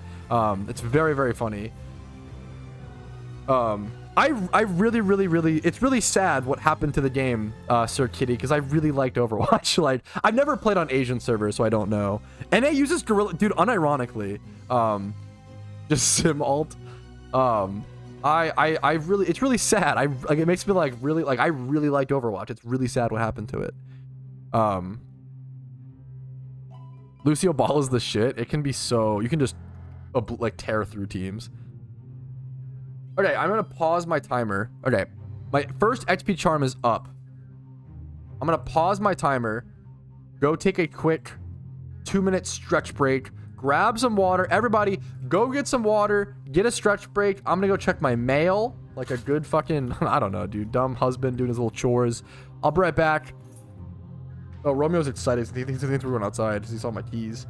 Okay, I will see you guys in like a few minutes. Okay, we'll be right back. We're gonna finish this. We're gonna see how much Pokeyen we can earn per hour by doing this stuff. I'll see you guys very soon. Take the trash out. Oh my, thanks for the reminder. Unironically, I'll see you guys in a few minutes. Be right back.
Alrighty, fellas, we are back. Okay. How much are, I'm gonna have to factor in, alright. Alrighty, fellas, the first XP charm has been consumed, and I do want to check how much these actually cost right now, because that is it's a cost factor that you're gonna have to factor in, right? Oh, they're so cheap. I mean, should I just buy more of these? I already have. I'm down. I'll spend 500k on that. They're so cheap. That's actually, I always say XP charm 100% are so good because you have to ask yourself the question, would I pay 39,000 Pokeyen to save 1 hour of my time? And the answer to that question is a resounding yes. A resounding yes, right? I just want to buy more. It's a ridiculously resounding yes, right? If you could double your XP and save 1 hour of your time for that price, when you can make tons and tons of Pokemon way faster, it's like super, super worth it, right? So, okay, let's go ahead and pop a, that's so cheap. It's awesome. Okay, good to know they're that cheap. It's only going to cost 80k or so for these 2 hours. Currently, well, hopefully it's only 2 hours so. Our Mienshow's level 70. It might be a little more. Our Cloyster's level 81. Our Primeape's level 71. Our other Primeape's level 71. We have a Cloyster still in the PC. So at this point, I'm kind of guesstimating it's going to take another 2 hours to level everything. So I don't think this is going to end up being like an amazing money-making method, but it'll probably end up being like 200k an hour or more, which I don't know. Honestly, is quite good. It's quite good for just EV training and XP training, straight up grinding, taking a Pokemon and turning it into something more. I also like that it's a very satisfying method, right? Taking like a piece of coal and turning it into a diamond, right? It's a satisfying transition. So I'm going to continue this. I'm going to pop another XP charm and I will see you guys. So far, we're an hour and 50 minutes. An hour and 50 minutes into this. I'm going to go ahead and pop it and we're going to see how long this takes. Let's keep going. Ooh, okay. Here, welcome back. I got a, so the reason I check my mail so much, I have to be careful because I have my mail, so I don't know, I have my name, I don't want to dox myself, right? The reason I check my mail so much is because I've been buying a shit ton of Magic cards, Magic the Gathering for all the nerds out there recently, because me and my wife and a friend of ours were doing a Magic the Gathering EDH deck swap, I guess is the best way to put it. So we're building a commander deck for each other, and it's been so fun. This is actually like, this might be some of the most fun I've ever had. I love Christmas shopping for people. I actually really I consider myself a pretty good gift giver, and I really enjoy it. But this is like some of the most fun I've ever had making a gift for someone. There's so much love and effort and care goes into like building someone a deck. Like you have to really think about their personality, their play style. It takes a lot of time to just like find the right cards. It's like pretty expensive. You have to like go through. There's so much into it. So pretty cool. My wife's deck is, I think, pretty much complete. Working on the friends. I'm gonna do my finish night before Pokeballs. She's on Magikarp. Good luck to you, Semper. Also, if you're buying Magikarp for not Magikarp. If you're buying Magic cards for other people, it gives you a good excuse to buy Magic cards for yourself. So I've been wanting to build Legacy Infect for a super long time. So I finally got some foil Phyrexian Glistener Elves to fucking pimp out, which that's the real.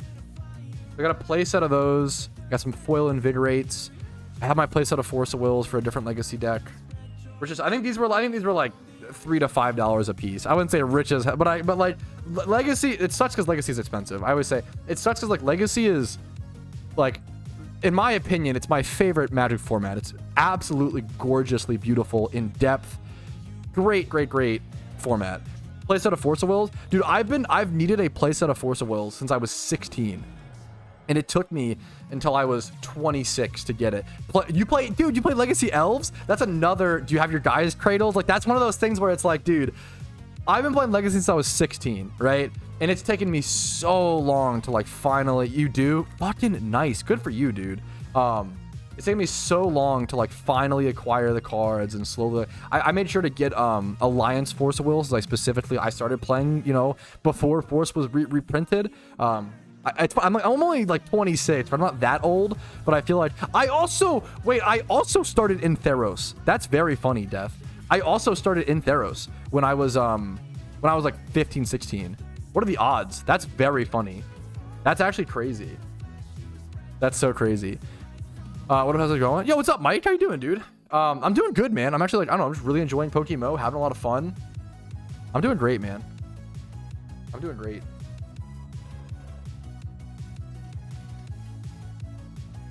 This seller perfect fitted his foils, which makes me very fucking happy. If you sell magic cards, if you perfect fit your foils, I love you so much. It literally just is so a difference maker. Plans on something different. Yeah, just doing all lands. There's like the meme commander deck. You could do like the Gruul Claw or whatever, and it's like 98 lands, and that yeah, you could do, but that's fucked up. That's like so BM.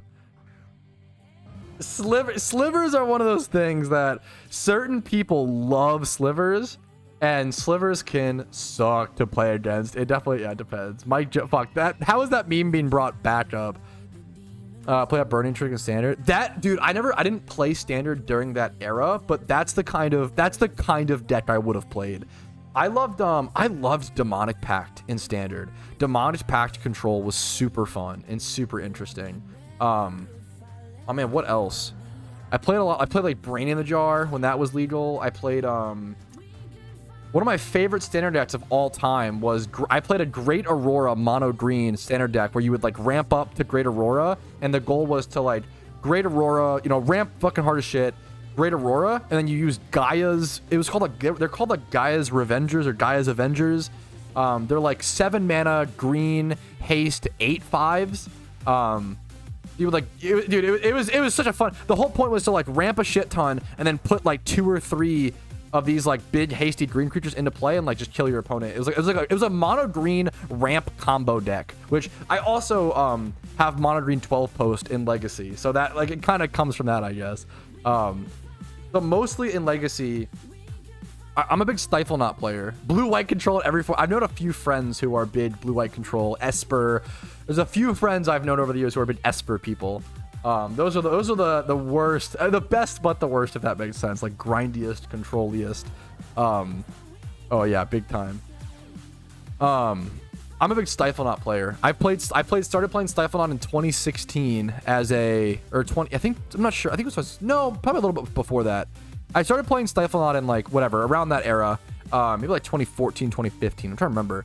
I'm really, but my memory's terrible. Yeah, that makes sense. 2014 makes more sense. I started playing Stifle Knot around that era, 2014, 2015, because it was a budget deck. It was a budget deck in Legacy, and it was very like cool to me. Budget deck meaning it was like $2,000 or whatever to like complete, which is, you know, fucking crazy, right? But I got really lucky. I bought my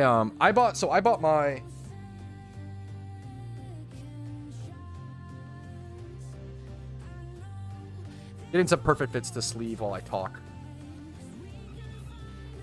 I bought my 5 Phyrexian Dreadnoughts. I own 5 of them for $12 to $14 a piece back in. This is like this is the luckiest I got in terms of like a boomer getting magic cards, and they got really expensive.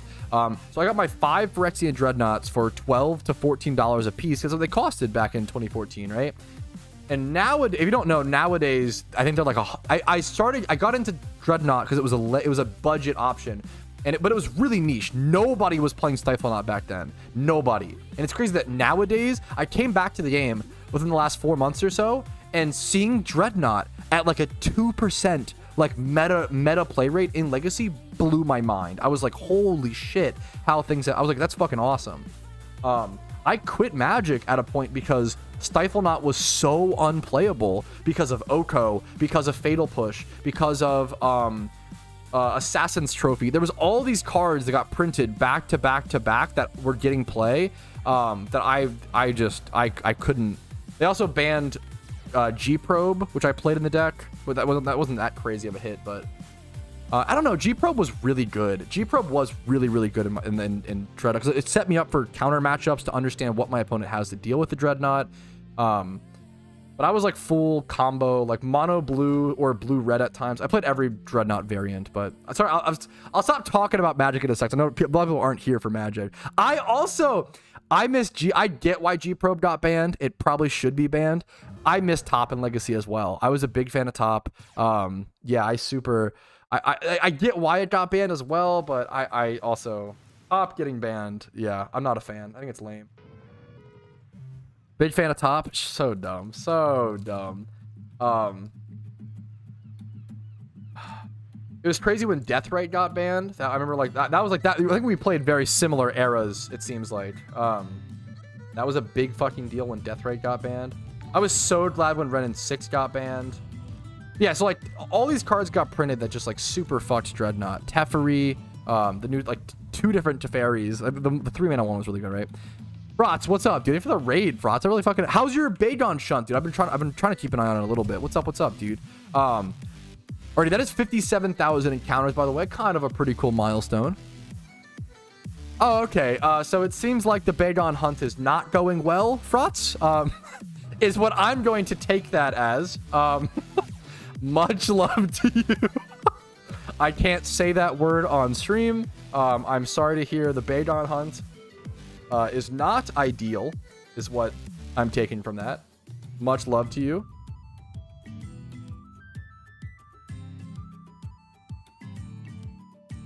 How many phases have you had? How many phases, and what's your current phases plus current encounters dry? Also, tell me to fuck off if that's going to cause you so much pain that it's not worth saying the words out loud. 3 phases, 33k dry. Hopefully, I mean, that's nice fucking progress, dude. Not even dry for, but it doesn't matter. That hunt is so hard. I would never, anyone who's like, you're not even dry, fuck, that's cringe. That hunt is just fucking hard, dude. That hunt is just hard as shit. That hunt is just really fucking difficult. The fact that most people, 90% of people would have given up at 3 phases, you know, 33k dry. Good luck to you, Frotz. You're doing a great job, dude. Single encounter hunting is really just so insane. Like, single encounter hunting is just really fucking hard. The difference of it versus times 5 hordes is so ridiculous. Okay. Magic cards. I'm just XP trading while sleeving and opening magic cards. So have your phases been how many soul rocks and how many lunatones? Do you have 1 of each? That would at least be cool. Hopefully it's not like 3 of 1. That would kind of suck. I have 5 ongoing hunts. None are for, yeah. That's also 2 and 1. Oh yeah, I always forgot Golbat is also there. Holy, I don't know why I always forget that. Yeah. Dude, single encounters, they really do. They're just so different, Worm. But like, good on you for, I mean, 3 times horde is also tough. Especially like a nighttime. Like, that's pretty, you know, about as close as you get. Abusing the event economy. I mean, I am. Have you seen me? Obvious economic abuser right here. True and real. Dude, oh, I've seen that guy's, that guy, it's cool to see that guy popping off, Oso. That guy, it's just a jingle. Like, that guy did a really cute, I don't know if he made the jingle or if he got it, like, Fiverred, like, commissioned or something. I don't know, but that jingle is genius.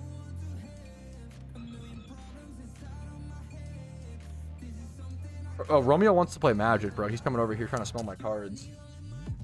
He is interested. Romeo, I don't know if you can play Magic the Gathering, bro. I don't know if you have the IQ for it. I'm gonna be honest. Not because he's dumb, it's because he's a dog. Before anyone is like, oh, he's IQ shaming. He is just a dog. I don't think you can play Magic. I did Google, okay, wait a minute. I will say, average IQ of a dog. Surely, bless you. I feel like this has to be... There's no way this is real. The average IQ of a dog... Wait. Oh, okay. What would the IQ of a dog be on humans? Wait. Oh, I get it. I get it. I'm dumb. I Googled it once and I was like, what the fuck? How is the average IQ of a dog 100? That makes no sense. Like, no way dogs are smarter than fucking half my chat. No, I'm just kidding. Like, that's like, I feel it's I'm assuming it's because they have a different scale. This says might equate to like a human 60. That's kind of still high. Dogs are kind of smart. Smarter than you think? Yeah, no, I agree. I agree. The cheaper Trapinch is to go for Cactia. Yo, Giga Chad. I think shadow Pokemon are not off the table. I don't know if that's like, I don't know if it's on the menu, you know, but it's not off the table. Good luck to you, Worm. Good luck to you.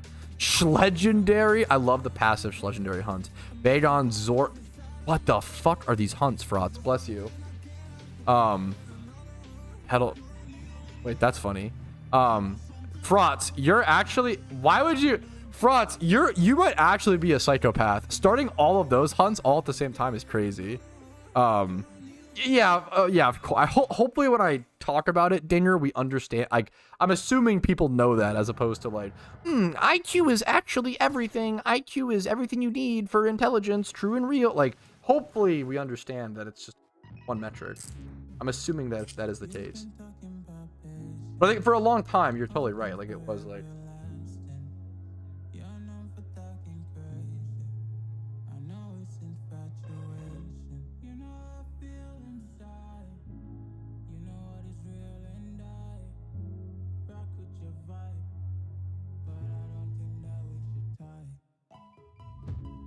Watch him. True. That's like the craziest. Watch me shunt, guys. My IQ is actually higher than you, so I would think I have a better idea of what IQ actually stands for. Nerd emoji. Cringe. Actually cringe. We talked about this like on like stream like yesterday. I feel like this is my opinion, and what the fuck do I know? Maybe it's cope because I'm stupid. I don't know. I firmly believe that EQ or like social skills, especially comedy, is infinitely more valuable than any sort of intelligence or IQ. I feel like, I could be wrong, I feel like just being socially skilled and being like emotionally intelligent will get you so much further in life.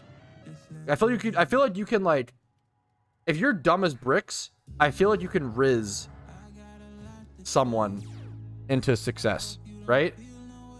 But if you're like smart but have bad social skills, you can like, you have to be able to like put your head down and do certain types of work, right?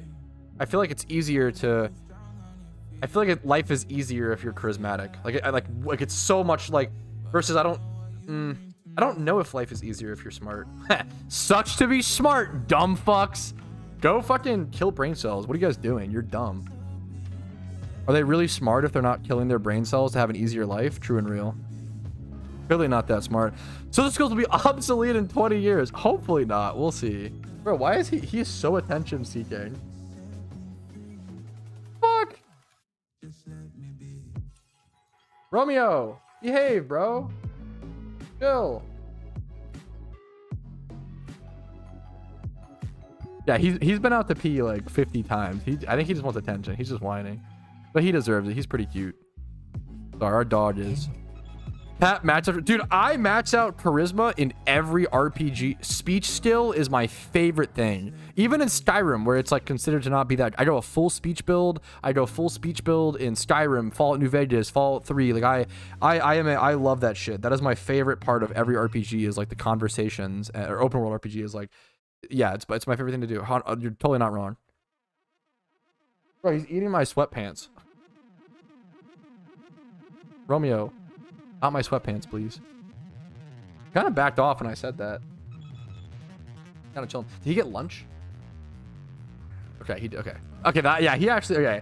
Bro got breakfast, lunch, water, tons of walk. He just wants tension, which is fair. Me too, man. Me too.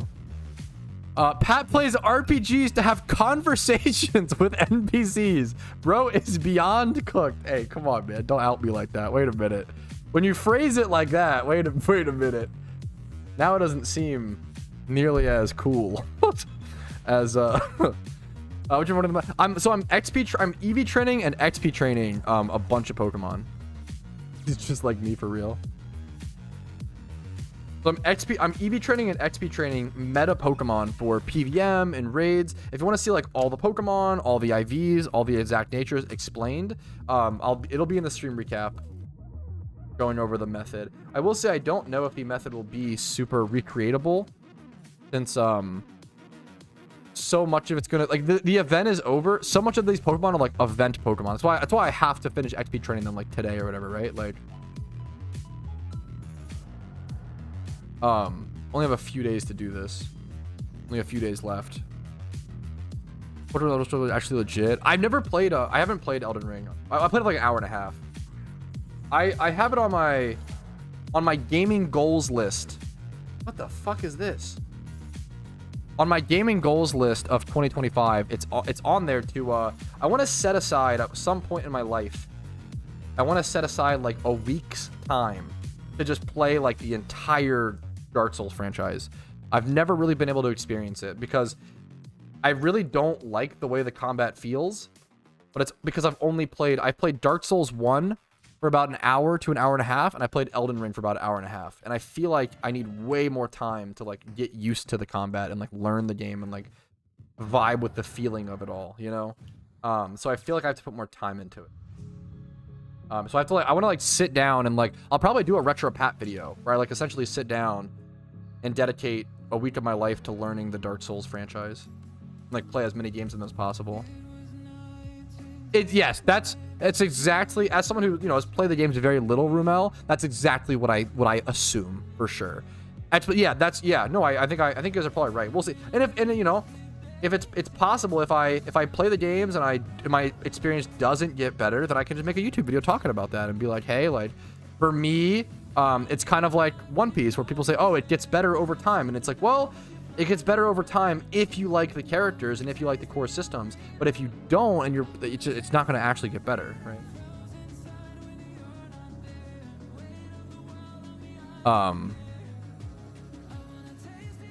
I could super see the Dark Souls franchise, being that kind of game where, you know, you have to just learn the feeling or whatever. It feels like, what do I compare it to? Dark Souls to me, once again, as someone who has a total of 3 hours in the franchise, Dark Souls to me reminds me of I'm getting distracted. Dark Souls reminds me of like old school RuneScape, right? So old school RuneScape is a game where like no game plays like old school RuneScape because it operates on a tick system, right? So whenever you like, if you click to move in RuneScape, you might have to wait. You might have to realistically wait like, what's it called? Like a few seconds, like 0.5 seconds at the max, or like 0.6 seconds, right? A tick in RuneScape is 0.6 seconds, right? So actions will only be received in the game every 0.6 seconds. So in RuneScape, if you click somewhere, you might not move for 0.6. So like you have to get used to that tick system. You have to like learn the timing of the game. Just very, very unintuitive, and it just takes time to learn, right? So I feel like Dark Souls is kind of like that. Like you have to just spend enough time with the game to learn it, you know.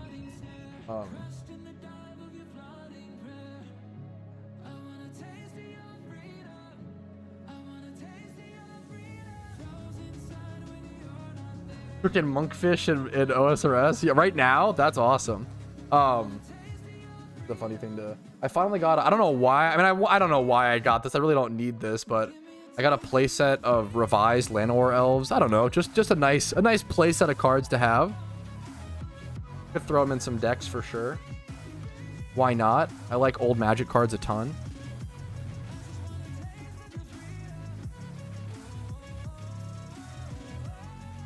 An important egg move on Tentacruel? Yes. Oh.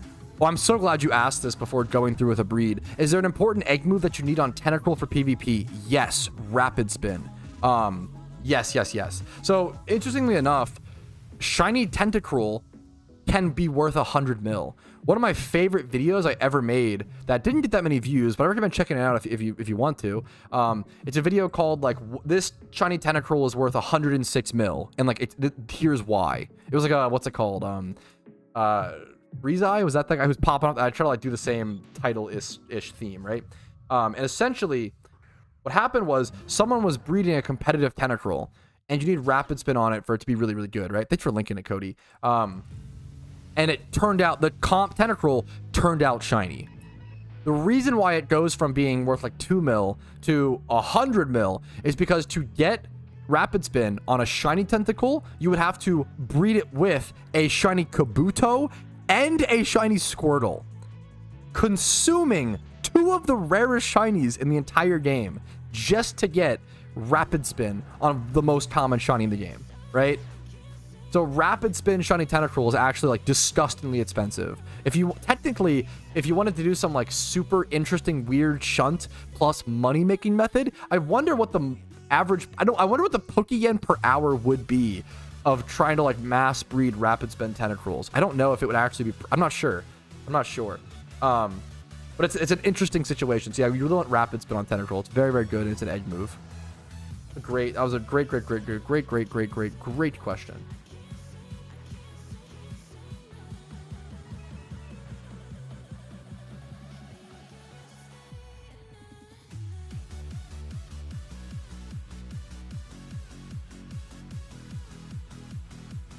Was he? Wait! Stop eating my sweatpants, Romeo. Bro, he's trying to. Yeah, he's trying to. Dude, this dog is so cute, and he's been so sweet to watch. The problem, he's like what, 10 months old? He's starting to try to eat everything, which is like, I think that is the worst trait when you're watching a dog, is a dog that eats things they're not supposed to eat. Because that's, I mean, that's the easiest way a dog could like unalive themselves on your watch, which is really, that's like terrifying. I really hope something like that never, yeah, we have to watch that shit really fucking closely. If a dog is eating shit, you have to just never take your eyes off them. It's super brutal. He just like me for real. Yeah. Eating things he's not supposed to. Casey said yesterday he was eating the hair off her head while she was trying to nap. Like, it's that level of like unhinged. I think I told this story on stream. I woke up the other day at 8 a.m. to like ripping and tearing, and like he was eating the blanket off my back while I was sleeping. I woke up to see him. He had ripped a hole in the blanket and was eating the stuffing out of it. He is very fucking cute, but goddamn is he a troublemaker. Like, he's like in his teen era as a dog. The most troublemaking time period. Bro is trying to cause problems. Oh, you're awesome. He really like me for real. Do you really love a girl if you don't eat the blanket off her back? That's the real sign of love. Oh, it's about secret shinies. They're just super duper rare. If you Google secret shinies explained PokeMMO, I have a video on it. Oh, dude, I am so fucking sorry to hear that, Mike Jones. Dude, dude, my heart, I don't even know what to say besides I'm just so fucking dreadfully sorry. Yeah, no, the only reason I knew that grapes are lethal to dogs is because, we have my wife has a friend who she was going to become a vet, and she like has a lot of experience with animals. That's the only reason I knew. Dude, speaking of, I got really tilted the other day because, okay, this actually made me like really mad. It made me like unrightfully. I don't know, I was pretty pissed. Yesterday, and it's not really their fault. It just sucks. It was just a shitty situation. There's a lot of dogs in this apartment complex, okay? Thank you for the raid, by the way, Racky. What's up, dude? Yeah, Racky's base. What the fuck? I gotta hit a Racky raid one of these days. Thank you so much, man. So we have a lot of dogs in this complex, right? And luckily we have trash service that comes and picks up our trash cans in front of our door, right? However, the other day, when they were picking up the trash, they left behind, there was two. Okay, we went out to walk Romeo, right? And we were like taking him out to walk. We were closing the door and we looked around and he was trying to eat something off the ground. And so I was like pulling him back because he usually tries to eat the leaves outside the door. That's like, as soon as he gets outside, he heads for the fucking leaves, right? That's just his move. We have to like pull him off of it, whatever, right? But if he eats a leaf, it's like, it's not good, but it's like not the worst. It was a fucking grape. Because what happened was the trash people were collecting the trash and like 2 grapes fell out of the trash. So there was 2 grapes on the like, on the apartment like hallway right outside of our place. And like there's so many dogs in this complex. Like that like so many small dogs. If one of those small dogs like scoop that up, like they might just die. Like it's really that was like really crazy. Oh, that made me like really mad. Like it's really, you cannot leave grapes or like chocolate or like, yeah. Yeah, that really, it's not really anyone's fault, but it really tilted me. That's kind of, yeah. There's so many dogs around here. So I like picked up the grapes and like put them in like a trash bag or trash. It was, yeah, that was just really fucking fucked up. And if you know, not everybody knows. I don't think the average person would understand. Like, I wouldn't have known that without knowing like a vet type person, right? But yeah, I don't know. Just if you're eating grapes at a park or some shit, or like I don't know, eating grapes in public for whatever, which is fair. Just keep that in mind. I don't know. Little PSA, I guess. Don't leave grapes on the floor. It is like deadly to dogs. So I don't know. Dumb little meme. Into a bag of carrots and ate them so fast. Dude, sometimes. I'm so glad you were able to. Oh my god, I'm glad you were pressing on her heart. Jesus, Rumel. I love the name Spyro for a dog. I feel like there's a lot of video game related names for pets that I think are a little overdone, that I don't love personally. If it works for your pet and you like it and you're happy with it, I'm not trying to judge. More power to you. I genuinely love the name Spyro. That actually, like, I feel like that fits. That's like, I think that's like the perfect line to draw. Dogs want to die for real? Dude, sometimes they just have no survival instinct. And I'm hoping they learn. Like Romeo ate like blanket stuffing, right? And he pooped out blanket stuffing for like a week. Not like 4 to 5 days. I would hope that he would learn like, oh, this causes me like pain and makes my poop more awkward. I shouldn't eat this. But the other day, I brought the blanket out to show to Casey, and he like rushed for it. Like he was like, "Oh, my favorite toy!" Like, "Oh, I can't believe you!" Like, he was like, he thought it was coming back for him. He was like so happy. Oh, it was so dumb. So we had to like fucking rip it away from it. Oh, it was so dumb. Push past the limits, unlike us, but that maybe they're just limit testers. Maybe dogs are just braver than us. I'd be annoying and ask you to turn the fan on. I'm forgetting to do that. Yum, my favorite snack. Yeah, bro literally gets 3 square meals a day plus treats, but is over here ripping into a blanket like it's fucking a little treat. Maybe after your 4th blanket, it makes you immortal. Yeah, maybe humans just don't know. No, I haven't seen that bee. Is that I assumed that you would just have to pass that, but. The forbidden cotton candy. Okay, that was quite good. The forbidden cotton candy is quite funny. God damn it. The forsaken cotton candy to dogs. Stuffing. I know a lot of dog owners who like just like can't buy stuffed animal toys for their dogs because they will just try to rip them open to eat the stuffing, and that's it. The only reason why they do it.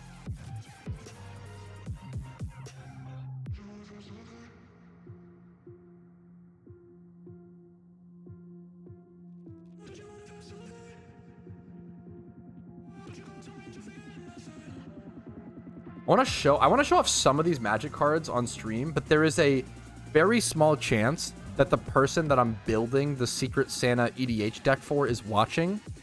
But I feel like I can't show them. But I kind of want to show you guys these. I'm just sleeving some niche little foil magic cards. Oh, perfect fit. This is so comfy though. This has been a great stream, dude. You guys have been so much fun. Thanks for hanging out, guys. I hope you have as much fun as I have, dude.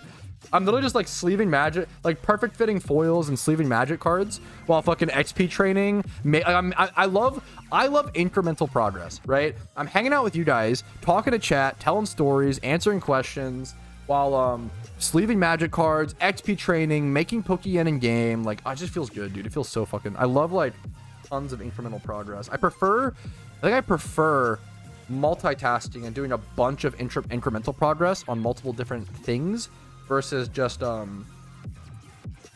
like hard focused on one activity, you know. This guy's name is Senior Gutez. What's it? Did I just say something bad? I don't know what that means. No, that's before I'm fucking your mom. Okay. Good. I love this. I think a lot of content creators are becoming aware of that.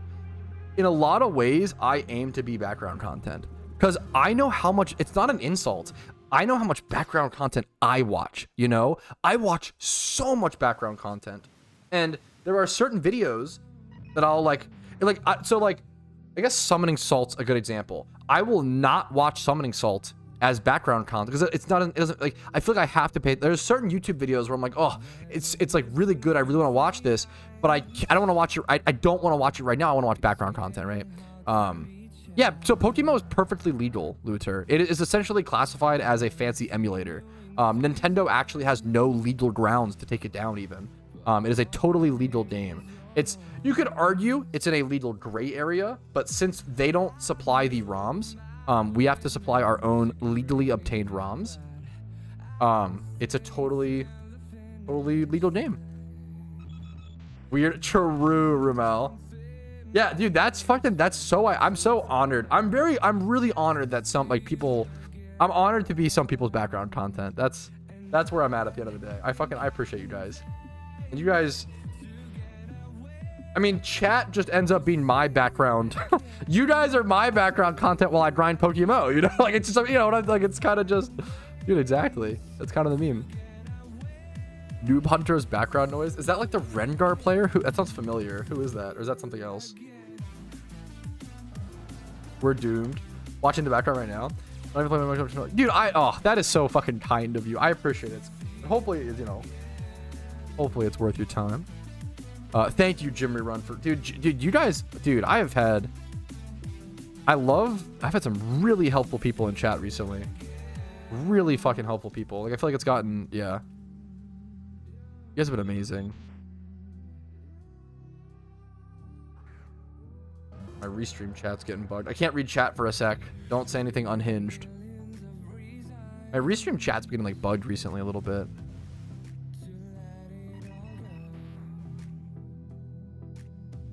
Why is a Rengar player here? Fuck. That would be pretty crazy.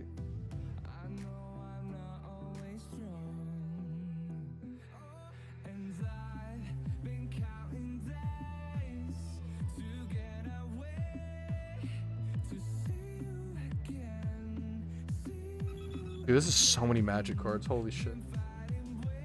Whenever I buy a magic card for myself, I'm like, oof, this is $20. Like, this is like all out. This is okay. Like, this is the magic card that I'll get for the week, for the month, you know, like, oof, the big purchase. Then if I'm buying I've so enjoyed buying magic cards for other people for Christmas. It's been because I just fucking, I'm like, okay, they need this deck, they need this card, they need this, like, I just fucking go hard. I really enjoy it. It's fun. It's liberating.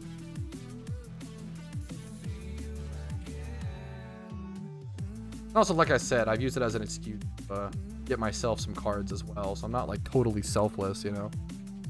Yo, chill. I'm a Rengar main. Wait, that's wild. I respect it. It's more so I have no beef with Rengar. It's more like the it's more like I have beef with League players. Not really beef with, because like, I don't know. Can you really have beef with someone who like? The problem is having beef with a League player is like having beef with someone who's just like really sad. I don't you know what I'm saying. I don't know what to, you know what I'm saying. My wife is a League player, just looking over at me. Stop peeking at the cards. Some of these are yours. No peeking. It's your Secret Santa deck. No peeking.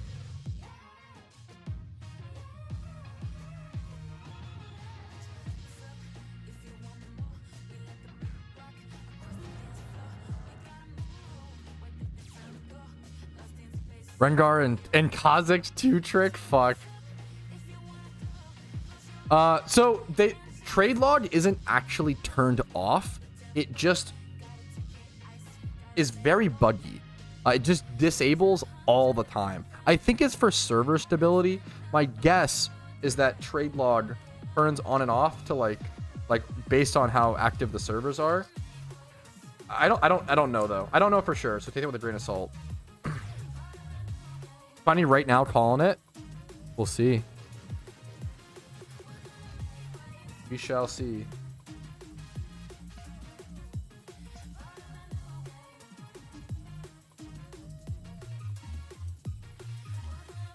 This sleeve is crazy.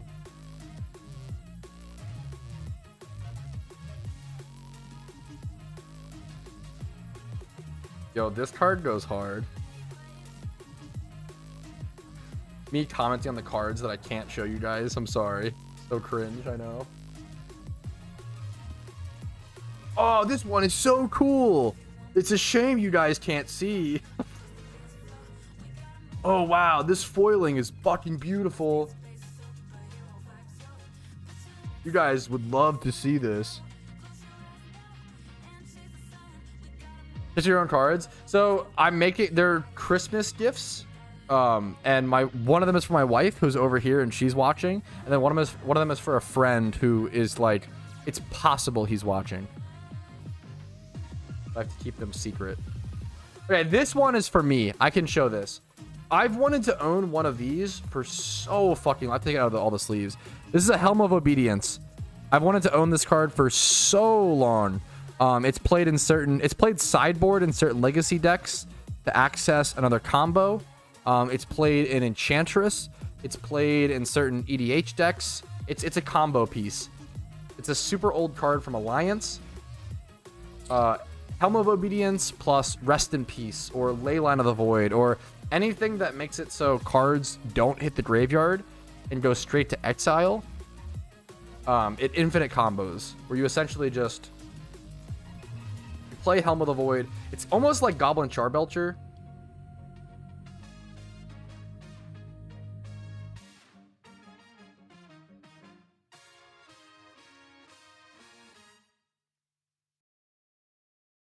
This is in really nice. I got a really good deal on this. This card is in really good condition. What the fuck? I think they listed this as like damaged.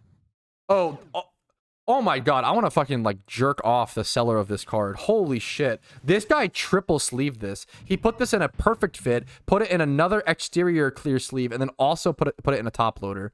That is actually... Oh my god. I love people who deal with old Magic cards. They're actually so fucking handsome.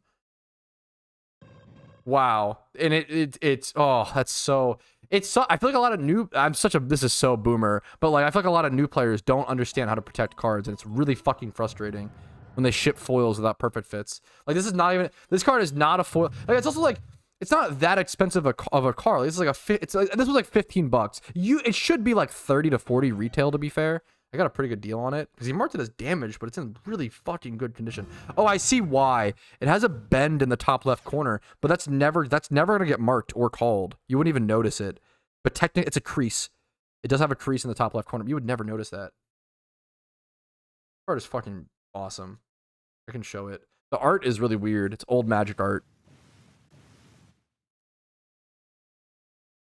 There you go. Let it focus for a sec. Very old Magic card. This card came out in 1996. This card is older than me, for reference. This card is 28 years old.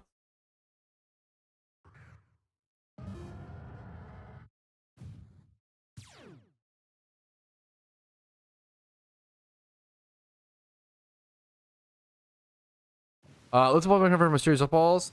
There's a forum post. There's a forum post in my sorry. There's a Discord chat in my Discord that has a bunch of people who posted their own drops. I think that's the best way. I really feel like the only good Mysterious Dust Ball pool is Umbreon. Mysterious Dust Balls do not have good species. Dude, I love old Magic art. It's very weird.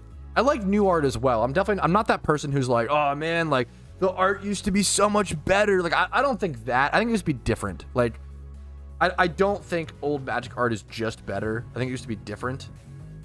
I do really like old border Magic cards. That is the big. And I like old foils.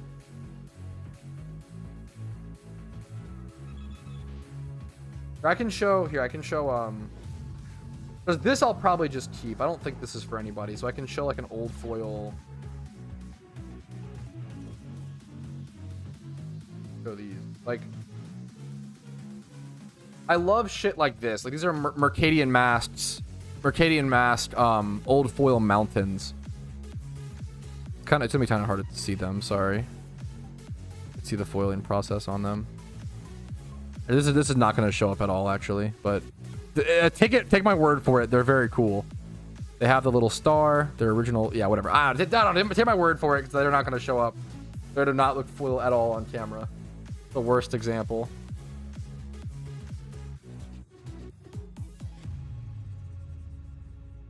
Got a Parasect, which what the? This might be the hottest shiny take I've seen. Yeah, that's kind of exactly, Mike. Like, it's not like the new art. Both are good. It's definitely just like I think old heads can be a little, and I'm an old head, right? Old heads can be a little, oh man, like the new stuff is not good. Where like it's usually just different. It's usually just different. Yeah, the way you should, once again, most humans project their emotions as reality as opposed to just the way they feel, right? It's better to say like, oh, like, I don't really prefer the new art, right? Versus saying the new art is bad, right? That's usually like what they mean by when most people say, oh, the new art is bad, they usually mean, they usually either mean two things. It's either I just prefer the old art, it's not really bad, or I feel like the new art is not as good, right? People are really afraid of saying I feel statements because for some reason it's like, I don't know, considered cowardly, but I feel like it's the opposite. I feel like qualifying and speaking correctly is more logical than trying to pretend emotions. Like, this is like such an off-topic riddle, but I feel like I really hate, I beef a lot with people I call logical Larrys. As someone who is a logical Larry who thinks logic trumps all and you don't need emotions, the problem with that is that emotions are a massive part of humans. You can't escape them, right? You can't pretend emotions don't exist. They do. So suck it the fuck up and deal with it, right? The most logical thing is to understand and assume and agree that emotions do exist and then operate based on the fact that they do. If you just pretend they don't exist and pretend like life is better without them, you're like coping so hard and you're just not understanding what your emotions are doing to you. You're not controlling your emotions. You're just ignoring them, right? And I meet a lot of people like that. There's logical Larrys and emotional Eddies, right? Emotional Eddies are the best way I can describe emotional Eddies. My mom's a therapist, so I met a lot of people like this growing up, okay? Emotional Eddies are the other end of the spectrum, where they are people who are like, oh, I'm so spiritual. Oh, I just feel, oh, let me like, anybody know about Reiki? Like, there's a certain person who's like very like emotional Eddie and like someone who like cries out of empathy, like severe empathy when something bad happens. I don't know. There is definitely like the severe opposite, right? Or people who emotional Eddies have problems as well, just as many problems as logical Larrys. That's what I'm trying to say. Oh, the event is over in about 13th, 14th. The event is over in about 50 something hours. Good question. Yeah, the event is actually over in about. Wait, the event is over actually way quicker than I realized. So it's the 12th right now at 3 p.m. It ends at 7 p.m. ish. So like 4 hours. Both to the 13th to the 14th. It ends in 48 hours plus, I'm so bad at math, plus 4. So the event ends in 52 hours. That's the quickest way from this exact point right now. The event ends in 52 hours. The event is over when I say it's over. I don't know why that was so funny to me. So dumb. Check gift shop. Oh yeah, you can also just, I keep forgetting. I'm so brain damaged. You can just check the gift shop to see when it's over. I keep forgetting that's an option. Good call, chat. Good call.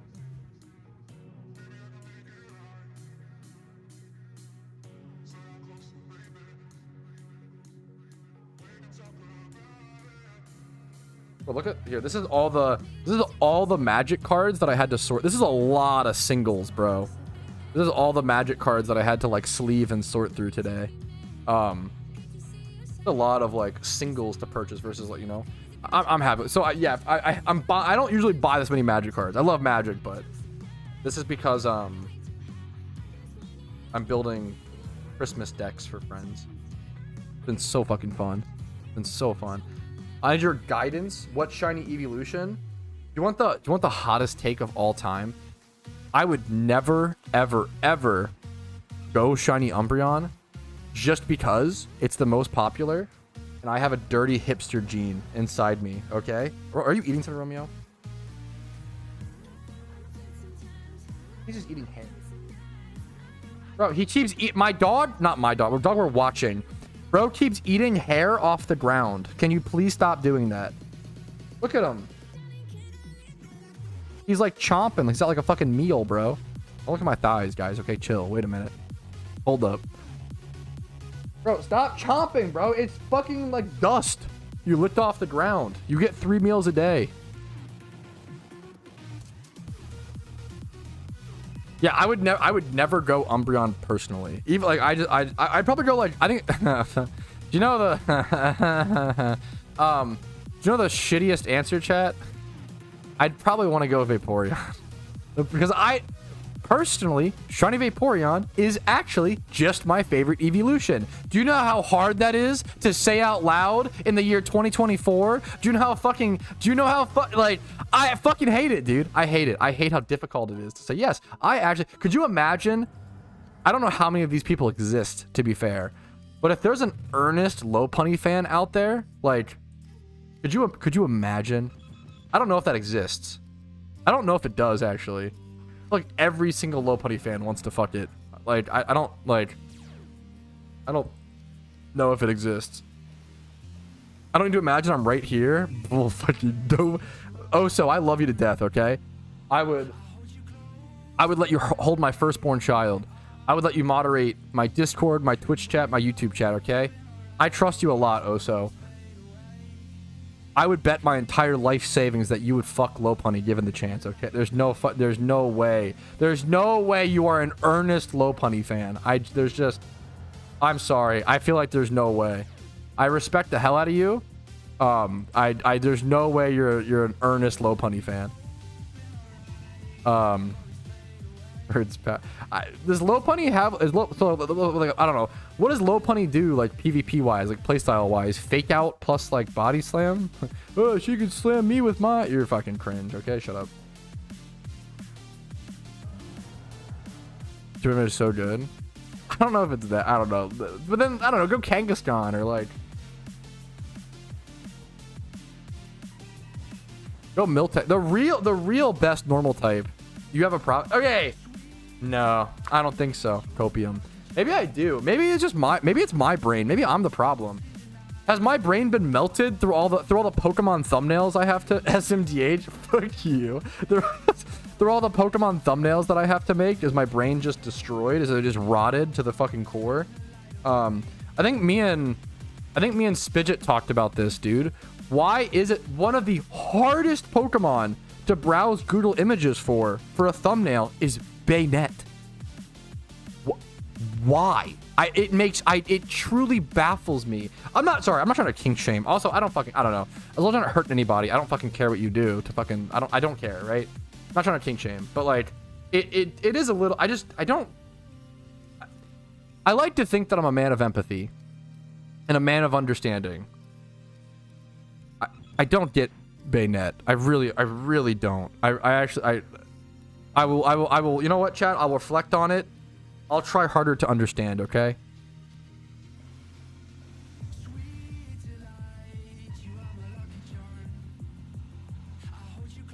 I'm like dropping plastic sleeves, and I know that if I leave them there, Romeo will try to eat them.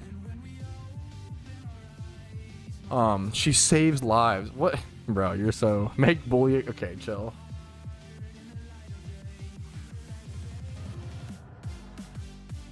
I don't think we need to bully. We can just, I don't know, fucking let them be. I don't care, bro. I don't care what they do. I'm just trying to make a little joke out of it, but I don't care what people do. As long as I don't hurt anybody else, I don't care. How you ruined some Viper? Yeah. Anyways, okay. Don't know about safe search. I don't want to have to use safe search. Like I'm in fucking middle school to like make thumbnails. Maybe I should just, I don't know, bro. Fuck that. I don't want to turn on. I'm no coward. Fuck, is that the, wow, the real fuck.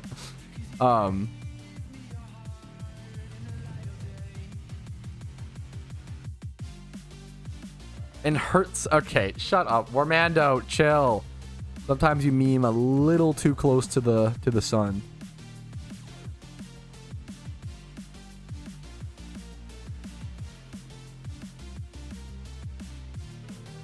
Oh, okie dokie, boys. With Cinder... Wait, what is wrong with Cinder... Wait, how is Cinderace? What are you talking about? What is anything about Cinder... What? I just don't get it. I'm gonna be honest. Never mind. What? Cinderace is crazy. What do you...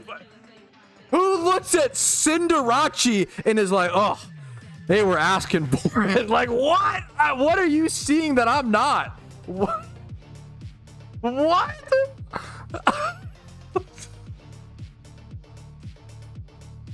What the fuck? That is so crazy to me. Hey, everybody has their own. Anyways, we're gonna move on. Okay, guys. How many encounters do you guys think until my next shiny Pokemon? I feel like that's the main... Yeah, that's so crazy. Cinderace? Do people say Cinderace, not Cinderace? What the fuck? No way. Shows how much I know about Gen 6 plus Pokemon. Oh yeah, hey, first time on stream. Oh my... I'm so sorry that you're walking in it. I promise you, we don't often talk about... this is not normal. Honored to have you. Hopefully you're enjoying PokeMMO. Much love to you, dude. Oh, my guess is 400k. Okay. Heart, you're a staff member. Stop. Don't do it. Don't pull the strings, bro. Please. Please. Mon, once the rate will be the same forever for that Mon. Oh no. Boys, I'm cooked. Come on, I believe. Cinderace, my brother in... Huh? My brother in Arceus. This is not normal. This is normal. It's 100. I believe that it's probably Cinderace. I don't know much about Gen 6 plus Pokemon, to be fair. What question did Smooth ask? Let me see. One Mon catch charges. Just one Mon catch charges repeat ball. Wait, what? Repeat ball is I thought repeat ball is 15 to like charge it up to max. Someone could correct me. Unless they changed it. Smooge made me realize it's pronounced Toja Kiss. No way. No, I don't believe that. No way. I think Smooge is... I don't know. No way. There's no way. Yo, not dude. Shizu, nice. I love Shiny Exceldor. I think Shiny... Nice fucking stats. What the fuck? Shiny Exceldor is straight up like one of the most underrated shinies in PokeMMO. 100%. It's like hard underrated. Hard underrated. Look at the IVs. IVs are fucking good, dude. Toja Kiss is crazy. Yeah, that's crazy.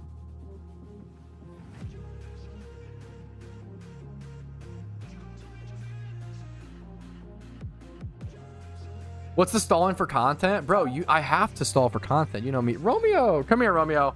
Here, I'll give you attention. Come here. He's gonna stay over, but he loves you too much.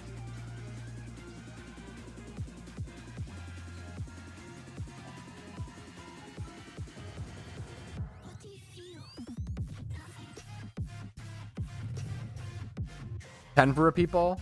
I thought repeat ball... Did they change it? I thought repeat ball was 0.01. I'll have to check it in my badge or whatever. I thought repeat ball was 0.01. Let's see. I thought it was 0.01 increase per same species catch in a row. So I thought it was you catch 15 and it's max.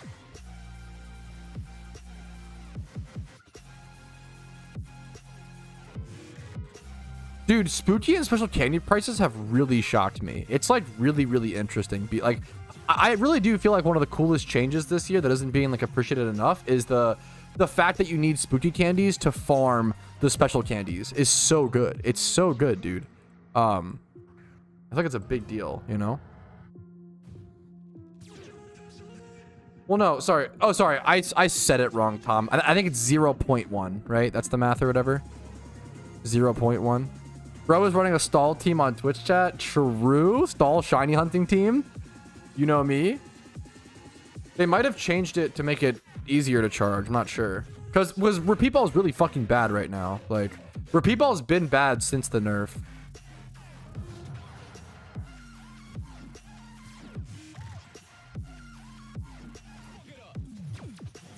Dude, nice Park. This is fucking awesome. This is... Dude, this is... Dude, you put so much into this Park. I love... You got it secret shiny. Dude, congrats to Park. Shout out to Park, dude. The staff member in PokeMMO who, like... I think this is the driest I've ever seen someone go for an egg hunt. I think he did over, if I recall correctly, over 300,000 encounters of just eggs for this. I believe he was like I think he was the driest streak before Karoshi.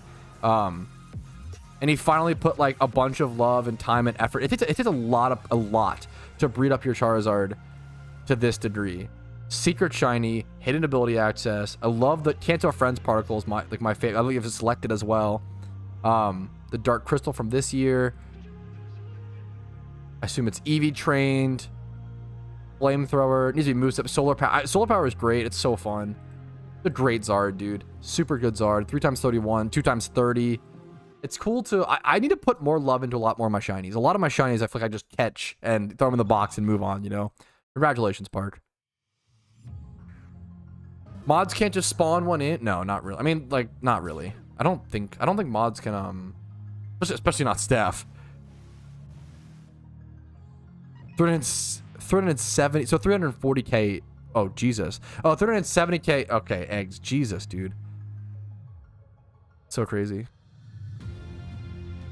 Having a comp shiny for raids. That's what, yes. I didn't want to say for sure, Park, because I thought, yeah. I think, like, only, like, really high-end, like, devs and, like Park said, head game masters.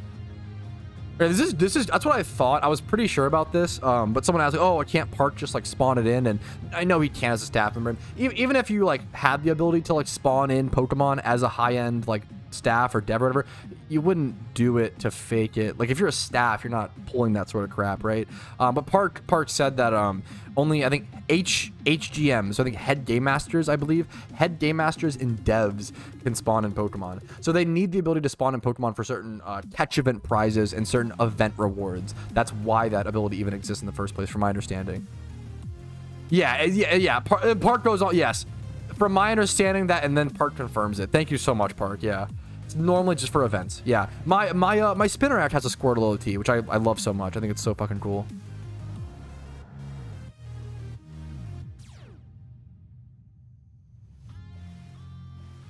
Spawn in a 0x6 shiny Ponyta for Pat? Fuck off. My Raichu, yeah, that's awesome. Yeah, if you're like above 80 IQ, it's kind of like the thing of like has anyone ever played Sims? Did anybody ever play? Well, a lot of people did, right? Anybody play Sims and like hack in a bunch of money? After you do that, you play Sims for about an hour or two and then never play it ever again. This happens like every time. Like if you ever have played a game back at if you ever grew up playing PS1, PS2 games and you use cheat codes, you realize that you play the game for about an hour or two after using cheat codes and you never play it ever. You totally destroy the enjoyment of the game. It's like, it is the quickest way to destroy a game is by doing that. Alrighty, fellas, that is XP Charm number 2 depleted. We're at level 86, 92, 87, and 87 on the Primates. We've been at this for 2 hours and 53 minutes, so this is going to end up not being as good of a money making method as I expected, but it's still fun, good to test, and I still really enjoyed it. So I'm glad we did it. I enjoyed grind. It also gets my encounters up, gives me a chance at shiny Donphan or Dodrio, which I'd be pretty happy with. So still enjoy myself. I'm gonna pop the last. This should be the last one. XP Charm, the third one. It's gonna cost me about 120k in XP Charms to level these guys, and then I will be done for sure in under 4 hours. But 4 hours is going to end up taking a lot of time. Maybe I'll try to sell these for more Pokeyen. I mean, some of these should sell for 400k. So if I average them out, there's 5 of them. If I average out at 350, some should sell for 400. 350 times 5 minus the 750k buy-in price. So that would be, because I bought them all for 750.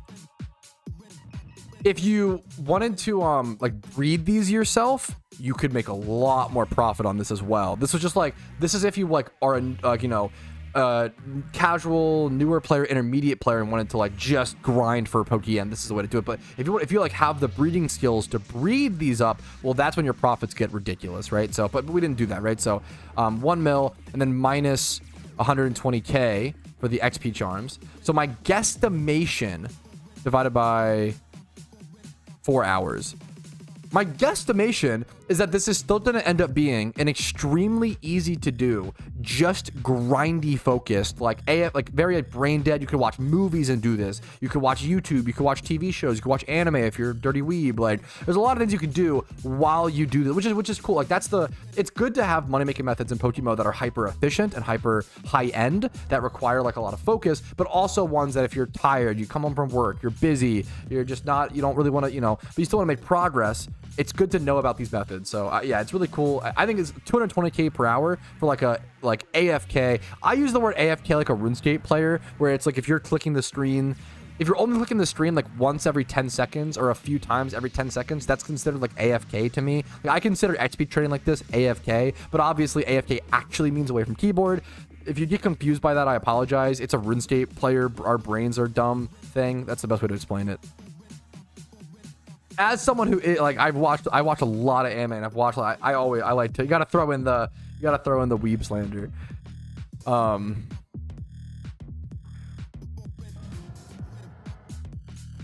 Yeah, for sure, Remo.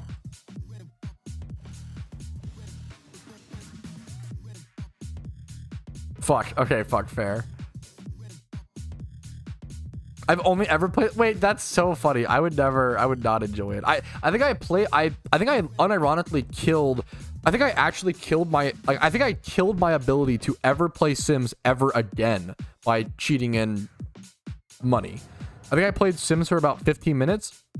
It was like this. Like, oh, I spent like, well, okay, you spend 4 hours making the characters, and then you actually play the game for 15 minutes, and then I was like, well, this is boring as fuck.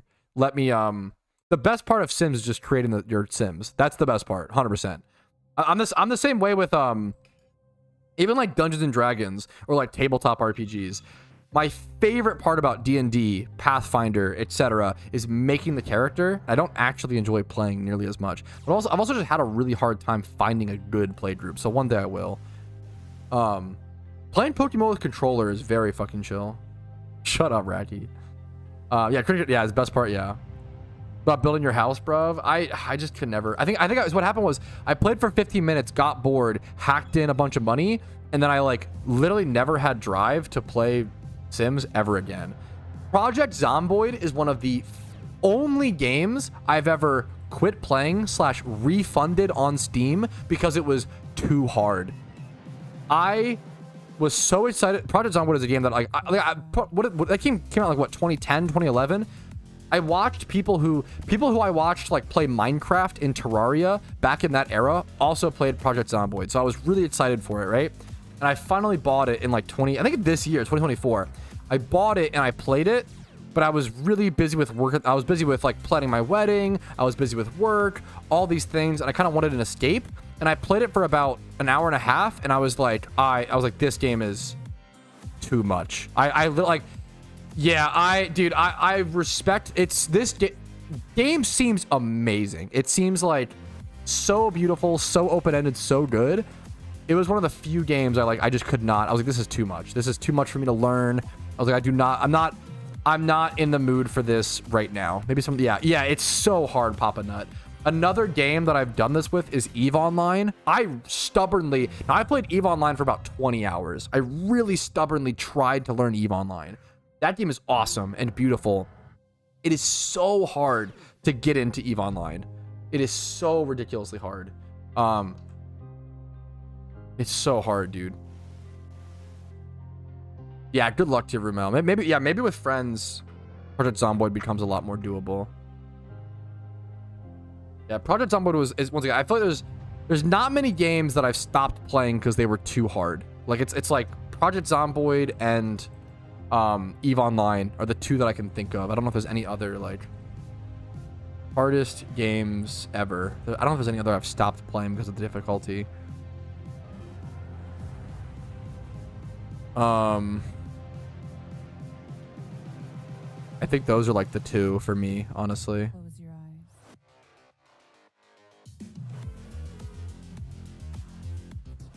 I also don't really like, I don't like zombie games or zombie stuff that much. For whatever reason, it doesn't really scare me. This is like so like, I don't know, cringy, but like the idea of, I know that if I was in a zombie apocalypse, I don't know if I could kill zombies. The idea of killing someone who was once a human is like so saddening to me. Sounds very cringe, but I don't know if I could survive extremely well, like, but I couldn't, dude, I couldn't run from a zombie either. I don't have the fucking cardio for that, bro. Like I would not be that good in a zombie apocalypse. I don't feel like. Yeah, some people are like that. More power to you, which obviously is arguably the right thing to do, right, Aiden? I don't know. I have a problem. I could not. I'd have that. That'd be really hard for me. Even COD Zombies growing up was really hard for me to play. My friends loved it. The only zombie game I really like tried to get over the zombie thing for was Dead Island. Just Dead Island. Dead Island is like, it's so fucking cool. I love that Dead Island, at least the first act. I didn't like the second act as much, like in like the Loomy City, but I love the setting of the first. I just want to like the first act of Dead Island, the setting where it's like, I love bright and sunny horror type stuff. Things like Midsommar, right? Things like Midsommar, things like Dead Island, like that. I love like scary stuff, but it's in a bright and sunny setting. I feel like it's so much harder to do that well, and that like duality. The Dead Island trailer was a banger. The Dead Island trailer got in a lot of fucking trouble. The Dead Island trailer was like a massive, I don't know if people remember this, it was a massive controversy. The original Dead Island trailer was one of the first pieces of media to show a dead child. Like, it was a really big deal. But it was because I think she was a zombie, right? Like, it was a zombie kid. I think, I could be wrong, but that was like that was a big fucking drama. Like, it was a big deal. But it also got it more popular. Yeah, I thought it was a fucking, I loved Island. Everything about it is like, now, well, if you're interested, I'm gonna, okay, this is actually a shill, so I'm so sorry if this is, I understand. I have a Dead Island review, retrospective. I'm gonna link it, so apologies, but I really enjoyed this. I put a lot of effort into this video, a lot of effort. This was on my side channel over a year ago now, which is crazy. I did a video on Dead Island. Crazy game. Put a lot of effort into this video. I gave like a final rating and stuff.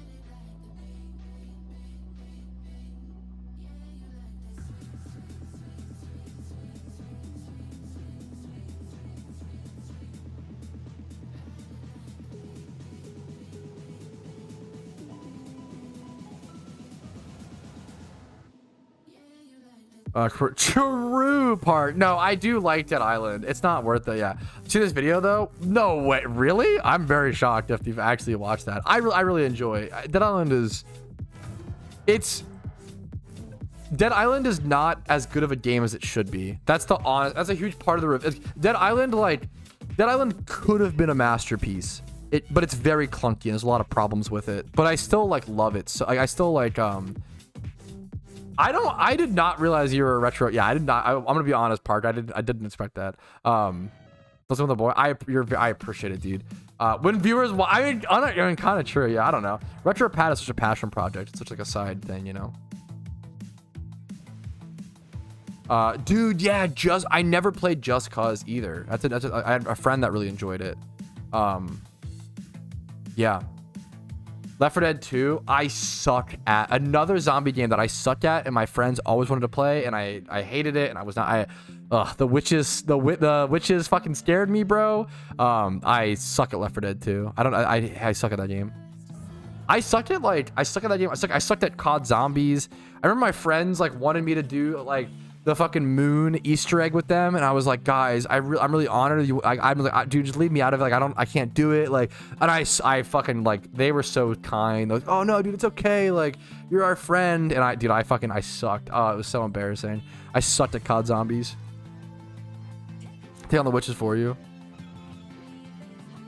I just can't. I don't. I suck Left 4 Dead. The witches were crazy. Yeah, they're legit. The witches. I feel like the witches are so under talked about. I feel like the witches in Left 4 Dead 2 might be one of the best designed villains in games. It's so good. Never played Days Gone. Certified Lurker. The pet. What? You're so dumb, Choco. They will add sword and shield to PokeMMO. Dude, that kind of question, that is so far away. That is. We don't have Gen 6, brother. That is that's like saying, how do I even... It's kind of like, okay. It's like we have the PS5 right now, right? It's kind of like being, hey man, do you think that the PS10 will allow you to fucking watch porn in VR? And it's like, dude, I don't know. Like, that's a crazy, like, that's so far. We're so far from that. I can't possibly predict that. It's so far. It's so far that it's like, yeah, I have no idea, dude. I have no idea. Dude, I always say that if PokeMMO never got an update ever again, I'd still play it. Now, I may not play it as much, and I might take more breaks. I might be more like on and off. But if PokeMMO never got an update ever again, I would still play it for the rest of my life. Maybe not like, you know, the entire time. Maybe I'll like take 2 years off, 4 years off, a decade, whatever, right? But like, I would still play it. I'd come back and like, I feel like it's a really important question to ask yourself. I think Mike brought this up, Cusack, in chat. I really like this question. I feel like it's a really important one to ask yourself as a gamer. If a game you're playing never got updated ever again, would you still play it?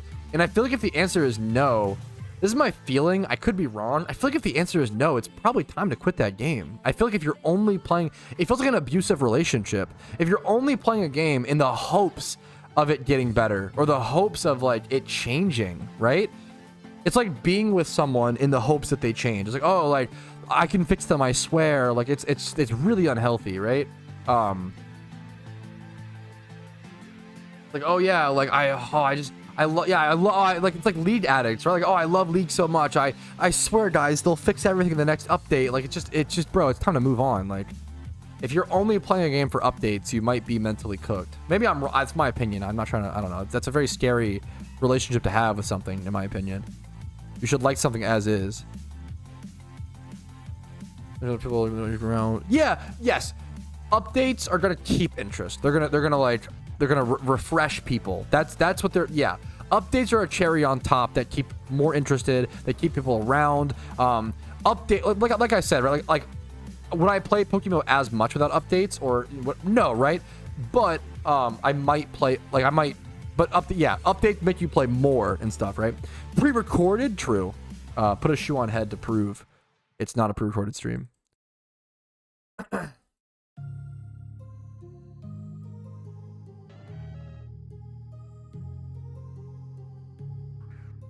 I don't know if I've played enough. I don't know if I've played enough ARs or BRs to have a take on, like, I don't know if I have a take on what the best Battle Royale is. Battle Royales are garbage. I actually don't. I know people love to hate on. I think Battle Royales are actually, like, probably one of the coolest genres to exist. And I don't even play, like, any Battle Royales. But, like, just like Minecraft Hunger Games, bro. Minecraft Hunger Games There's a timeline. Okay, there is a video essay waiting to happen. That's a YouTube video that's like Minecraft Hunger Games made Fortnite. Like, without Minecraft Hunger Games, I don't know if Fortnite exists. Like, without Hunger Games, the book and like the movies, right? I don't know if that shit ever exists. Like, yeah, battle royals are, yes, yeah, exactly. You nailed it, Park. Battle royals are an amazing concept. Such a good concept that every fucking company tried to make one because they wanted to milk it, right? Like, that's, yeah, exactly. Battle royals are an amazing concept. And like, by definition, you can only have so many battle royales that exist because you need a lot of players in a lobby at one time. Like, yeah, like battle royales are like, they're like the most egregious example of like a void of live service games, right? Is PUBG, maybe I'm wrong, is PUBG still going strong though? It's still going, right? Maybe, I know PUBG is massive in like, I think China or like certain Asian countries. Pokemon BRWN, yo, true. Then if Pokemon would have become the most popular game in the world within a year. Yeah, dude, yeah, no, of course, for sure. I think BRs are a great concept. Oh yeah, that's also true. That's true. There's the old movie that's just called like Battle Royale, right? That was inspired Hunger Games. Yeah, that's okay. I need to go watch that at some point. That's the original meme.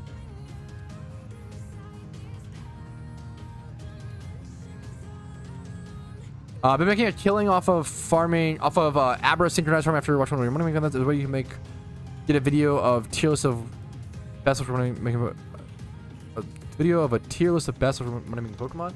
I have a few videos similar to that. I'm trying to think if I have an exact.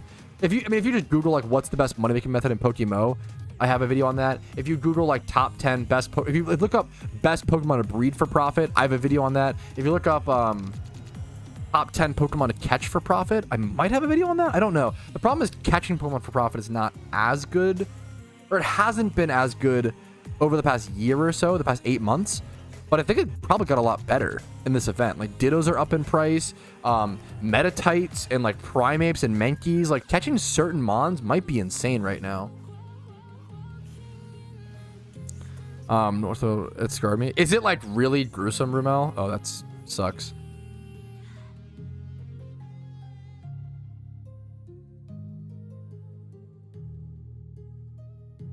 The original Hunger Games were fucking, they weren't that gruesome, but they were, I loved it. I think the Hunger Games movies are probably some of the movies of that, some of the only movies of that genre, or that era that didn't age horribly. Not, you know, like that teen wave, like, so like Twilight, like aged horribly. People love it, obviously. I think Divergent didn't age, that movie, that whole series, one of the cringiest. Me and my wife, last time we got super sick, we watched the entire Divergent series. That is one of the cringiest movies, one of the most cringy franchises I've ever seen in my entire life. I hate to like overuse the word cringe, but it was like, it was really bad. It was just like really, really icky. It was really cringe in my opinion.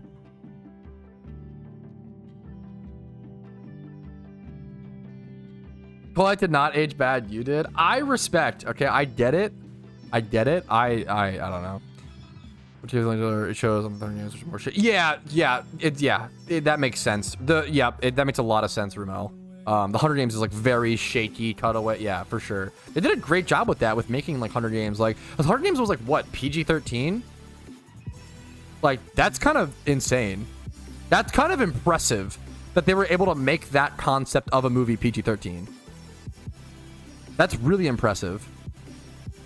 Like, genius for me. You want movies to be like a lower rating usually if possible, because it increases your audience. It makes you make more money. Like the Penguin. Ooh, I like the suggestions. I always like to hear. I appreciate a musical.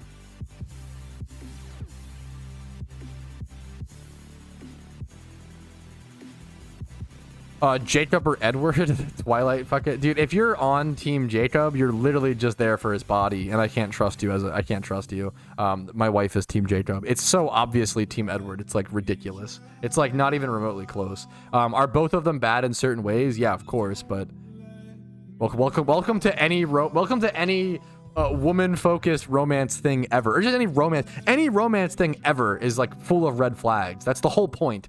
It's like a little taboo, but it works out in the end, you know. Don't even get me started, Patrick. Okay, okay, she used the.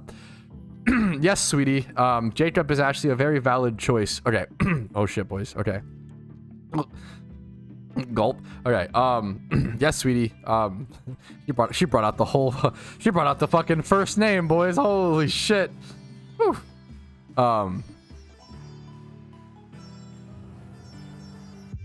Edward was 100 years old, kind of cringe, and Jacob imprinted on a fucking infant, like on an unborn child, right? Like that's the, I don't know. I hate these. They're both cringe. That they're both like. I think Edward.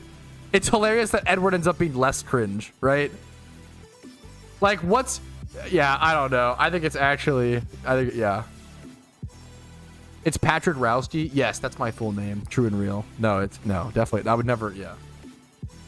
All about Anna Kendrick anyway. That's kind of a base take. Now we're talking. It's all about fucking fuck. What's the one dumb enemy vampire? He's the bad guy in Never Back Down, which is a super cheesy, but I love it. But one of my Never Back Down is one of my favorite movies, but it's not a good movie. It's I mean I don't know. Maybe it's not terrible. Maybe I'm being a little too harsh on it. Cam Gigandet. What a crazy name. This guy was born to be a movie villains. Like he just plays the villain in every movie. And he's so good at it. Cam Gigandet. What a name. Cam Gigadet. True. This guy plays the villain in like so many movies. He's so good at it. He's a villain in Twilight. He's a villain in Never Back Down. He's a villain in Violent Night. That movie is once again. We should watch that this year. If you want a really stupid, violent, dumb, guilty pleasure Christmas movie, you can watch Violent Night. We watched it as a joke. I actually really enjoyed it. It's very dumb and not a good movie. It's a good bad movie. I really enjoyed it. Yeah, it's a classic. I really like Never Back Down. That's like the most like. It's very dumb. Violent Night is very fun. It's a very fun movie is the best way to... Don't go in expecting a good... It's a very fun movie. Yeah. Yeah, very much so, actually. Cam Patterson. Who the fuck is Cam? Is she married to... Robert? Is she married to Robert?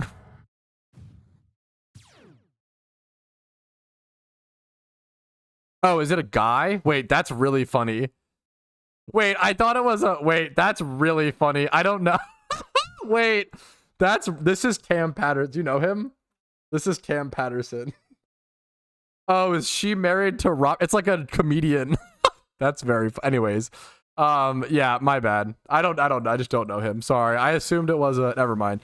But Never Back Down over what? Yeah. Isn't that an NFL player? There's just been so many NFL players at this point that like every name sounds like an NFL player. Oh, John Maltov. I don't know. That sounds familiar. I don't know who that is. John. Should I Google it? John.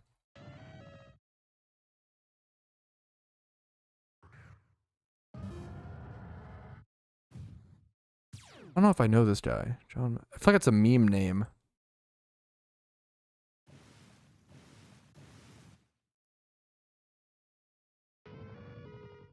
Oh.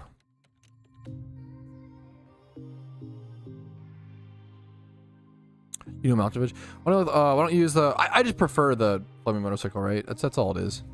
Boring answer. Boring answer, but I just prefer the flaming motorcycle. Villain in every bad movie. Gotcha. Pat Rousty, starting center. I could never be a... The center requires too much brains. It's said that the center is like the smartest guy on the field, right? I don't know if that's actually... It's what they say. I don't know if that's... Smartest position in the NFL. I think the center usually has the highest IQ.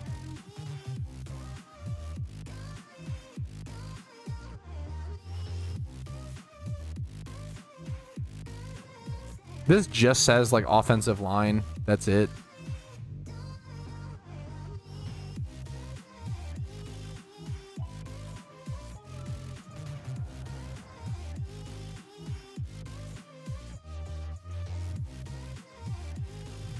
Offensive line usually leads the pack in Wonderlick scores. I assume that's some intelligence test.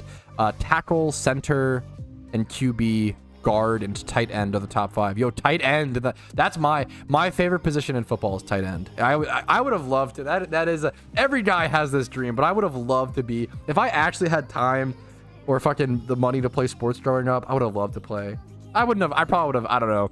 At least played high school football, dude. Fuck. I would have loved to be a tight end. Or a better position. Why was it tight end? Because I'm a fucking tall, fat, white guy, okay? Every tight end is a tall, fat, white guy, okay? It's the one, okay, chill. It's the one thing I can do, okay? I love it so much. But it's so fun. But it's a great role. You have to like be diversified in blocking. You have to be diverse. Like your job is to like jump up in the middle of the field and make like really like I was always very good at catching. This is like such a weird flex, so I apologize. But I genuinely, I'm not that good at many things, okay? I genuinely have extremely good hands. My reaction time is very fucking good. I was always really good at catching things. It's like, I'm that guy. Recently at a fucking party, like I dropped something, like a fucking piece of candy, and I like snatched it out of the air, and some other guy at the party was like, yo bro, nice catch. And I was like, this is like the moments I live for. Like the moments I live for is like dropping a tissue and then catching it before it hits the ground, and some other like stranger being like, yo bro, nice catch. Like that's, nothing makes me happier. Bro's mic is dying. Is that true? Your mom said I have good hands. Your mom said I have good fucking hands, feet, mouth, and okay, never mind. I'm sorry. Never mind. Anyways, holy shit. Okay. Anyways, I really like the tight end position in football because I think it's very interesting. You don't have to run after the catch, and I'm very slow. It's all about being like sturdy, like being the anchor, being like big, sturdy, strong. Jump like I need to work on my vertical. That's the I. Ugh, my vertical is not great, but I could make those catches, okay? He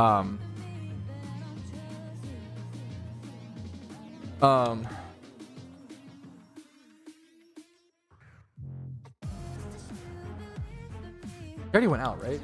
But you like just took him out, yeah. He just wants attention. I gave him too much attention while you were gone, and now he's like spoiled. But it's funny. Well, when you weren't here, we're talking about the dog Romeo we're watching. When you weren't here, he would just like sleep over here. If he saw me streaming, he would like go chill. But now that you're here, he knows he can like get you to play. No, he's so cute. Yeah, of course, sweetie. Favorite tight end not on the Ravens? Fuck.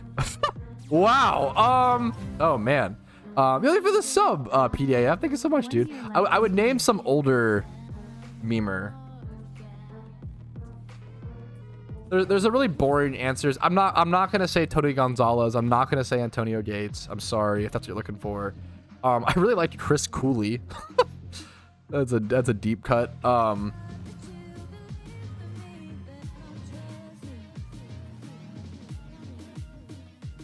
think who else? Best tight end. I liked Greg Olson. I feel like the Bears had a good tight end for a while. Was that Greg? Bears tight end. I think, yeah, Greg Olson was the Bears when I liked him for a while. I really just like Todd Heap. Every tight end the Ravens have ever had. Mark Andrews, Todd Heap, fucking Isaiah Likely. I think he's classified as a tight end. Literally everybody they've ever had. They've had so many that now I'm forgetting them. There was one like with like long blonde hair they got rid of. Even like fucking, was it Charlie Kohler? I think he's on the Ravens right now. He's awesome. Charlie Kohler caught a touchdown for the Ravens in a recent game, and in the post-game interview, they were like, yo man, like what'd it feel to get that touchdown? And he was like, bro, like they were out there, like he was like, dude, it felt pretty fucking good. Like he was like, yeah, they were out there trying to cover Zay and trying to cover Bateman, and they forgot about the fat white guy, and he got a touchdown. Dude, I fucking love it. It's charming, dude. It's a good meme. I love Charlie Kohler. He's like a third string tight end for the Ravens. Yeah, Dennis Pitta. He was super fucking good. Dude, there's another one I'm trying to think of. Dude, the Ravens have had really good tight ends. We've had to like get rid of a lot of them over the years, unfortunately.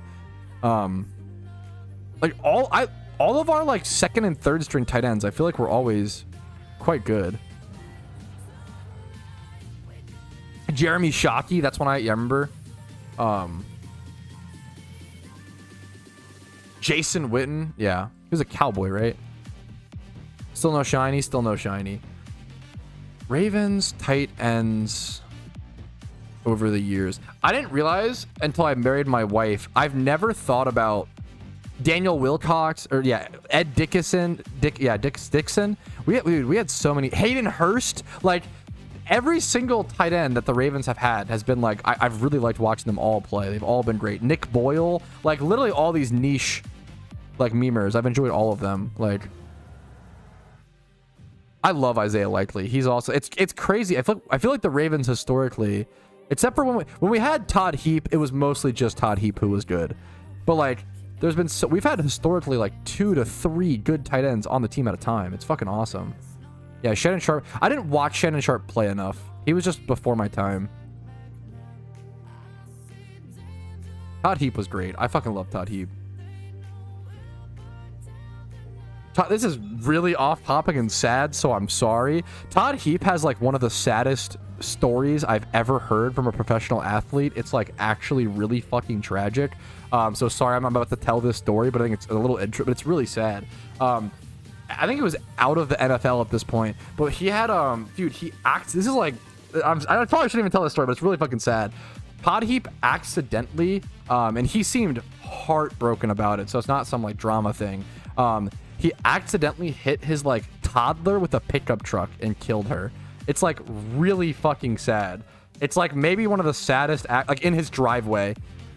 His 3-year-old. It's like actually one of the saddest professional athlete incidents I've ever heard of. I'm so sorry for to bring it up. I don't know. It's really crazy. I don't know enough about Jimmy Graham. Anyways, back to Jesus. And don't tell this story. I'm sorry. I think it's just I don't know. It's really fucking sad, but it's also I don't know. I didn't know about it for a long. As a Ravens fan, I didn't know about it for a long time. So I think it's interesting to know. Anyways, sorry, dude. Likely's been great. Like Mark Andrews is like Mark Andrews has had kind of a rough year. He had a rough start, but he's getting a little. He's getting in his groove a little. He didn't have any catches for the first like 3 or 4 games. Do you like Dragon Ball? Okay, so Dragon Ball. I read the original Dragon Ball manga. My bad, Oso. I read the original Dragon Ball manga when I was in middle school or high school. I'm pretty sure they show. Is it Gohan? Goku? I don't remember. They show his Wang. I'm pretty sure in the Dragon Ball manga. Like, I'm pretty sure. Give it for real? Oh, so what? This is a legit question.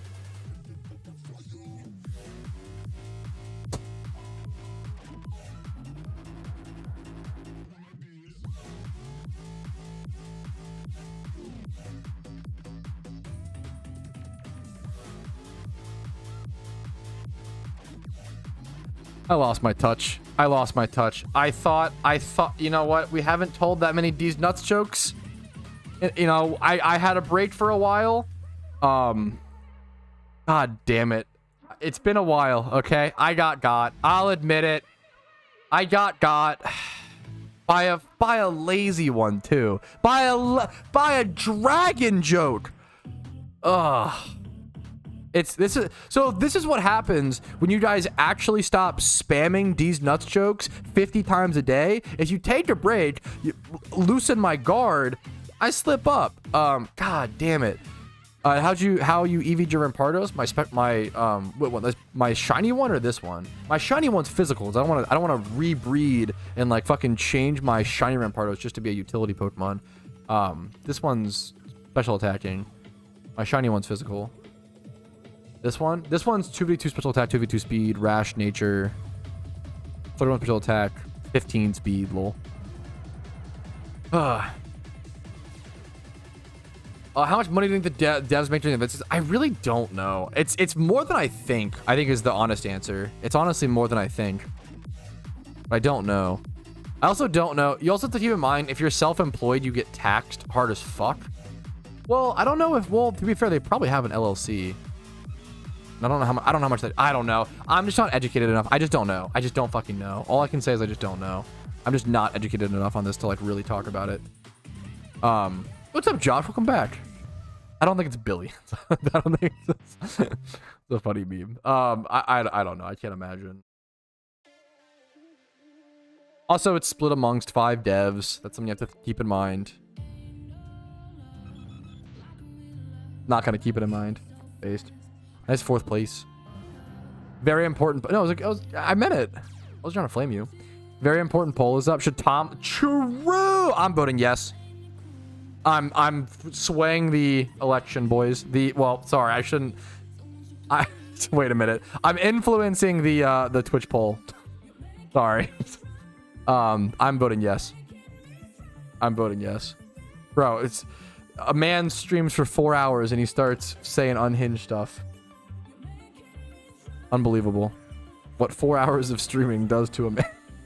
I love, one of my favorite memes is that Spidget emote where it's like overworking and it's like a monka and it's like looking at, it says like 4 hours streamed and it's like, whoa bro, like don't overwork yourself. That emote is so fucking good.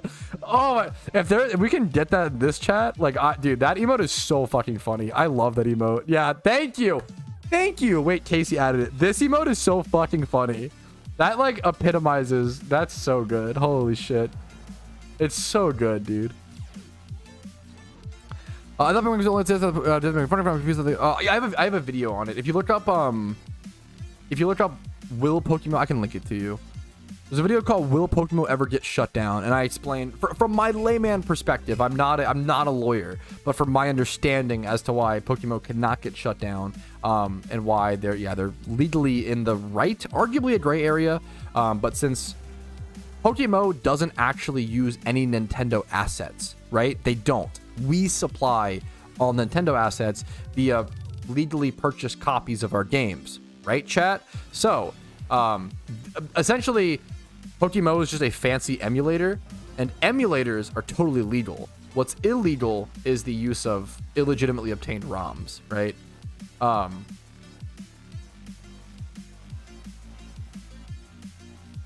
It's the same with I don't think that it's been I don't think they ever won. I don't think that's true, Smooch. It's been rumored that Nintendo came after them and like either they settled or it was a big rumor. It's been rumored that Nintendo like basically tried to come after them legally and they like either didn't pursue it or lost. I don't think they like had a whole lawsuit. That would be public information. I'm pretty sure. Maybe I don't know. I don't know. Maybe civil stuff is like, I don't know. But like, is copyright, can it be? I don't know. I really don't want to talk out of my depth. I just really don't know enough about legal stuff. Nintendo. I actually haven't played. So it's really interesting. The only Pokemon games I've ever played are Fire Red Leaf Green, Black and White, and then yeah, that is a crazy thing to Smooch, crazy sentence. Black and White, Fire Red Leaf Green, and then I played like Emerald for 5 minutes, and I played Y. Those are the only Pokemon games I played.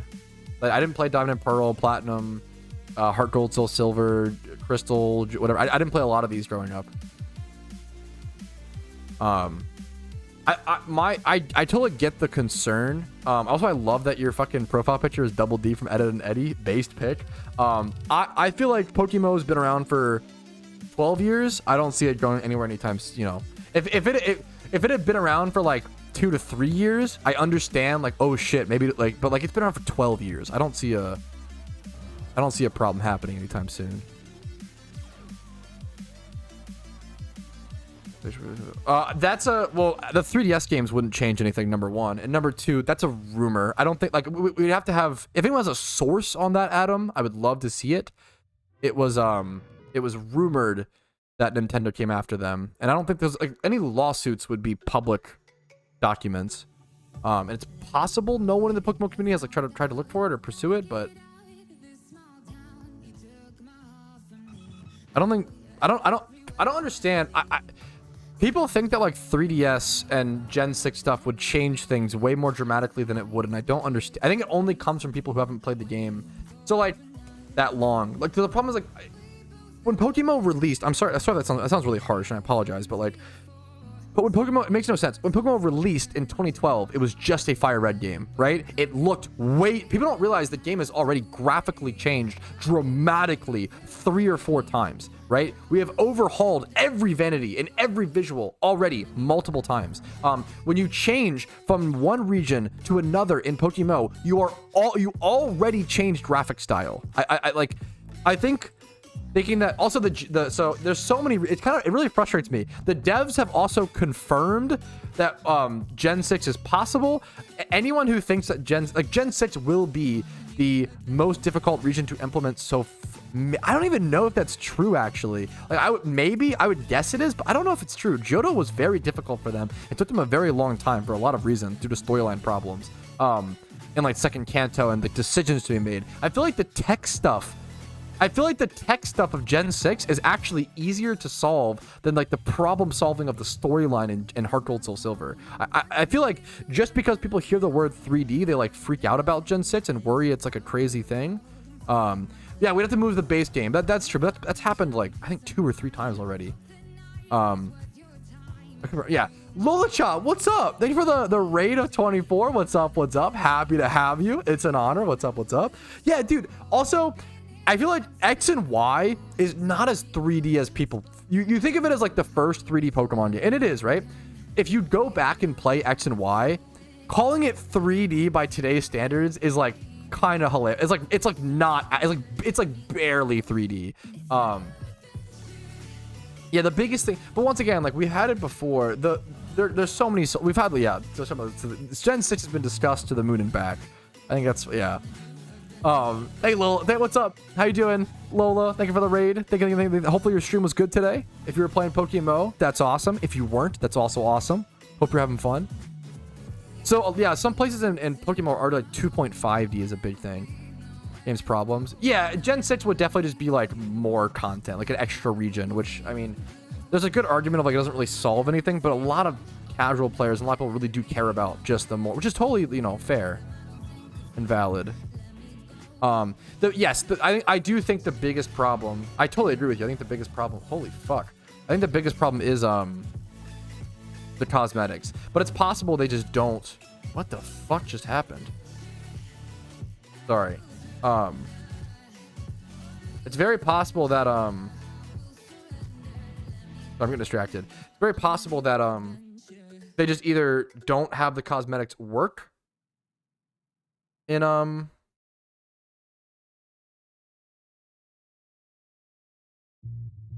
I'm getting super distracted. They either just don't have the cosmetics work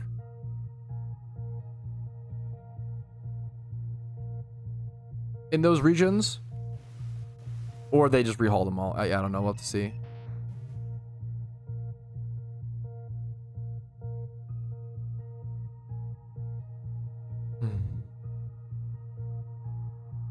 Honestly, the main reason this is so selfish, but the main reason I would personally want Gen 6 in PokeMMO is just to force their hand at adding another tier. I would just love to see RU/PU added to the game so bad. I want a new tier so bad, a lower tier. There's way too many Pokemon for this few tiers, in my opinion.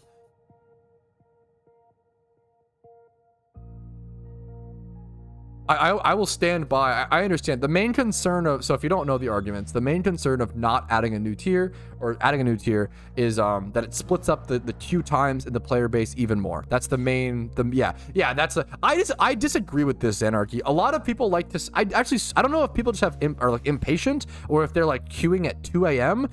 Every single time I have ever queued for a doubles, or I guess doubles is more too, NU, UU game, I've waited 5 minutes maximum. I've waited longer for Overwatch games. I feel like if people can't wait 5 minutes for an NU or a UU game, I don't know, that might be a skill gap. I feel like that's fine. If queues are over 5 minutes, then sure. I feel like this is so cope. I feel like we have plenty of players for the tiers currently. Right now, event season is happening, so people aren't playing, them right now. But I feel like, I don't know, I really don't feel like that personally.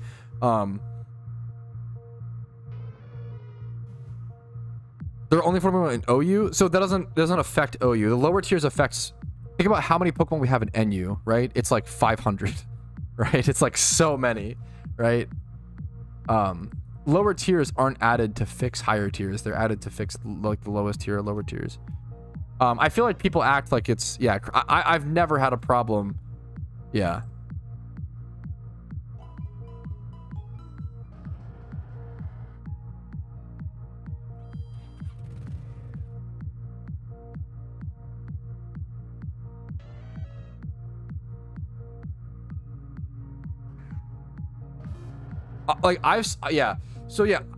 The biggest argument is that it would split the player base up more and increase queue times, which I think is a fair argument. My counter has always been that I feel like a healthier and more fun and more balanced PvP environment would increase the amount of players that want to play PvP.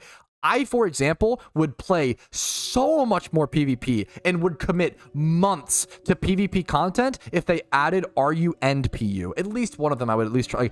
I would play so much more PvP if the lower tiers were more split and more balanced. It's a massive problem. I say this all the time. Like, it's a massive problem when things like... Let's go show examples, right? When things like Hitmontop and Hitmonchan are in the same tier, I think it makes no sense. Hitmontop is just so much fucking better, it's ridiculous. There are niche reasons to use Chan, sure, but I feel like Hitmontop is just so much fucking better. It's like unbelievable. There's tons of examples like this, like Balti Waters and stuff, right? When Melodic is in the same tier as like fucking some Balti Water. I don't know. Like it's just crazy. Like Seadra, right? Like Seadra, War Turtle, these are mons that have had places in lower tier PvP over the years, and I like to see them have that place. When Electabuzz is in the same tier as other higher tier electric types, right? When Sandslash is in the same tier as fucking as Piloswine or any of the other, it's so impossible to find usage in these Pokemon. There's so many mons that just get like totally outshined by other NU Pokemon, and they're just the power creep is crazy. They're way too low in the rankings. They're not strong enough. And when the beauty of Pokemon PvP, in my opinion, is being able to use your favorite Pokemon to some degree in PvP. Like, even though like Shuckle was never that amazing, I played it in PvP effectively for years, but then eventually it just got power creeped out. Like, it just got like, if you don't add enough tiers, the beauty is like having the tier system so the most amount of Pokemon can shine, right? I think it's awesome that things like Girafarig can be like a really cool, interesting, calm mind Pokemon in lower tiers. Things like War Turtle can be like a niche Rapid Spinner in a tier with not that many Rapid Spinners. Things like Haunter can be a good Rapid Spin blocker in a tier without many Ghost types. Like, there's just so much interesting stuff. Lower tier stuff can be so interesting, and it's a damn shame to make it not interesting by having this many Pokemon in one tier. It's just really sad to me. It's really unfortunate, in my opinion.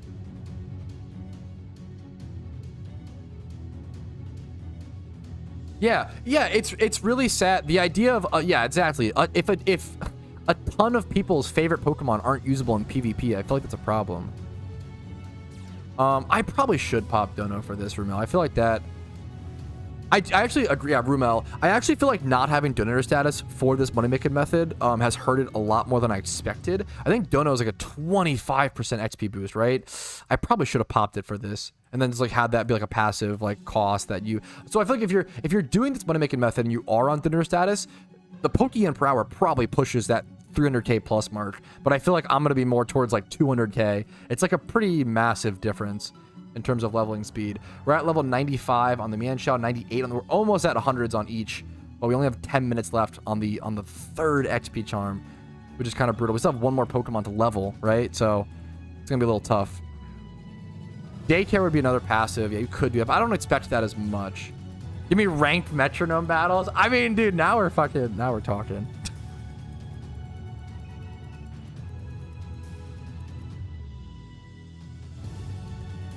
Pokemon Coliseum. Pokemon Coliseum is, yeah. I think we could see, like, I don't think it's out of the realm of possibilities that we see certain mechanics introduced from, yeah, I know, Xanarchy. We see certain mechanics introduced from, Coliseum, like Shadow Pokemon, right? I think Shadow Pokemon could be introduced. Sorry, Rebel, did I fuck?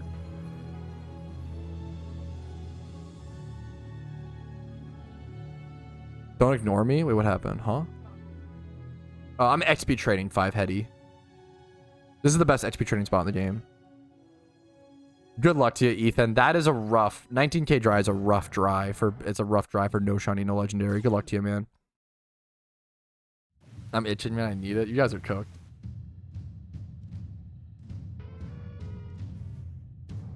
That is a fat listing fee. The listing fees can get pretty crazy for sure. It does suck from the player's perspective, but it's so good for the game, you know? It's so good for the game.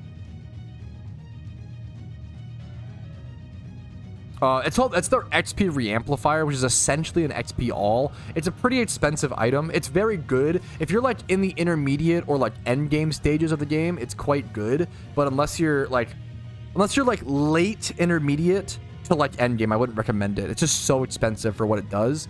When you could just buy 5 XP reamplifiers, like 5 XP or sorry, 5 XP shares. 5 XP shares is gonna save you so much money, and almost do the same thing.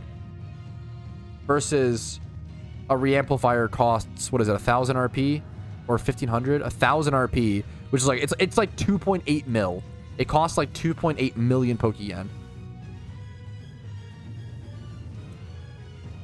Yeah, I mean that's the other argument exactly, Xanarchy. Like if you're a true hyper efficient endgame player, you also might just like pay someone else to do all your leveling and stuff. So it may not even, yeah. I don't play this game as efficiently as possible for sure. I have definitely, I try to play it somewhat efficiently, but also have fun, you know. I thought the best transform of the game was Mount Silver. Wait, this is Mount Silver, bro. This is the spot at Mount Silver, which is the best spot in the game. You can always see someone's location in the game by the top left corner. When someone says Mount Silver is the best spot, it's not inside the cave. It's this spot outside of the PC. This is the Silver, yeah. But I super get how that could be confusing, or I get that confusion. You need a specific Pokemon to XP train at this spot. You need a special attack in Rampardos with Mold Breaker. Or you can do a Haxorus as well, but I think Rampardos is just better, I think. Yeah, it's just yeah, exactly, Kuroshi. Yeah, I think both are, yeah. I think the PokeMMO community has been like pretty good and is pretty good about like understanding that other people want to play the game differently. I don't think I've seen anybody in the PokeMMO community shame someone for being inefficient or for being overly efficient. That was a massive problem in the RuneScape community, was people shitting on efficient players because they were mad they would play the game efficiently, but they'd also claim that it like they told them how to play, but they were mad that they were playing efficiently. It was really weird. I thought it was a bunch on stream, but it was Tom who got me on the D's nuts joke, which is even worse. A Brit. Yeah, actually unfortunate. Or demod. I don't know. We'll see. It's a coin flip. Should we coin flip whether we demod Tom? Wait. Google coin flip. That's the most Tom thing I've ever heard of. Okay. I'm gonna flip it 3 times, okay, chat? Here, 1 sec. I'm gonna flip it 3 times, and if it lands heads, we demod Tom. It's time for all... Let me pause my timer. It's time for all the marbles, chat. Will Tom be demodded, or will he continue his British dictatorship?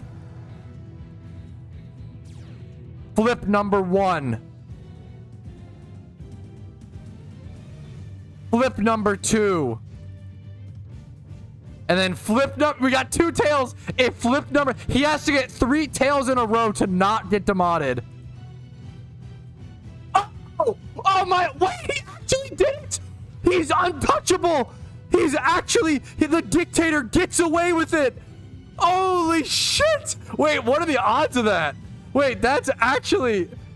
Oi! Get that up in you, bruv, is what I bet he's saying right now. I bet right now he's fucking doing a shoey. I bet right now he's like, oi! Nice try, bloke! He gets away with it. Tom is him. He gets away with murder. No, that's rigged. He won the coin flip. He stays mod. Go fuck all your fucking. Oi, bro. That's rubbish. Yeah. Anyways, so it shouldn't count. No, that counts. That was valid as hell. I started the poll after all. Oh, we did vote on it. I just totally threw out. Well, sorry guys. Democracy did not win today. Apologies. Tom's dictatorship continues. We'll try again tomorrow. We just do it every day. What if he just wins every day, like over and over and like stays mod for like a year? That'd be crazy. Bro, Tom is fighting for his life out here every day in my stream, but he's fucking succeeding. That's like the really impressive thing.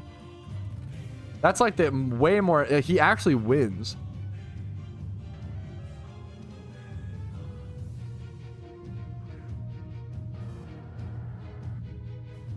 It's a gamma for it every day, yeah. Let him retire. If he wins for like a week, I'd let him retire. Like that, the odds of that are like... How many there's some meme where it's like, if you hit like 18 coin flips from $1, you get like $1 million. Or some joke like how many coin flips to get $1 million gambling? It's something like this. It's something like, it's only this many coin flips in a row.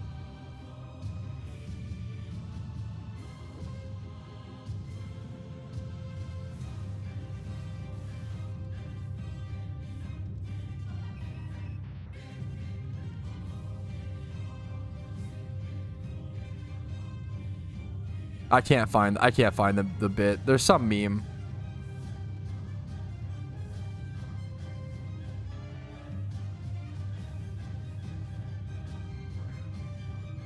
Moderation Monday. Every Monday we flip a coin to see if he's mod for that week. That is pretty funny.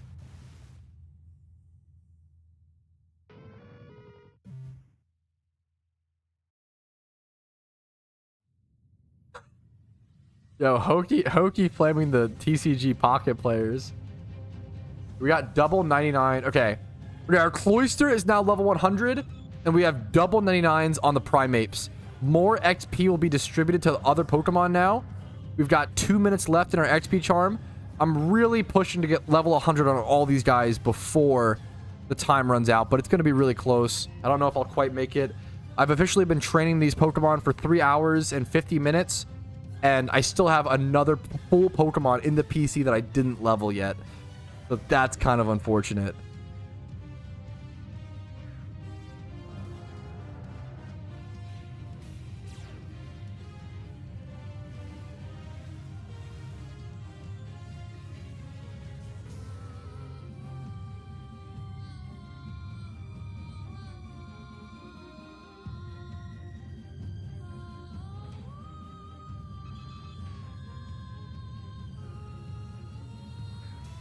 Does Tom still have to pay the mod fees of one? There are not don't spread. No, people will take it and think it's serious and spread misinformation. Rumel, stop. No, don't say there's mod fees for being. Stop. That is fucked up. That is the craziest. Yo, new Pat conspiracy theory just dropped. He's actually really. He actually like so bad at PokeMMO. He can't make Pokeyen. He just makes his mods pay him to be a mod. That's crazy. I pay the viewer fee. No, stop. Fuck. Stop. This is copium, okay? Chill. Misinformation, boys. Don't buy into it, okay? Don't buy into it. Don't let him trick you.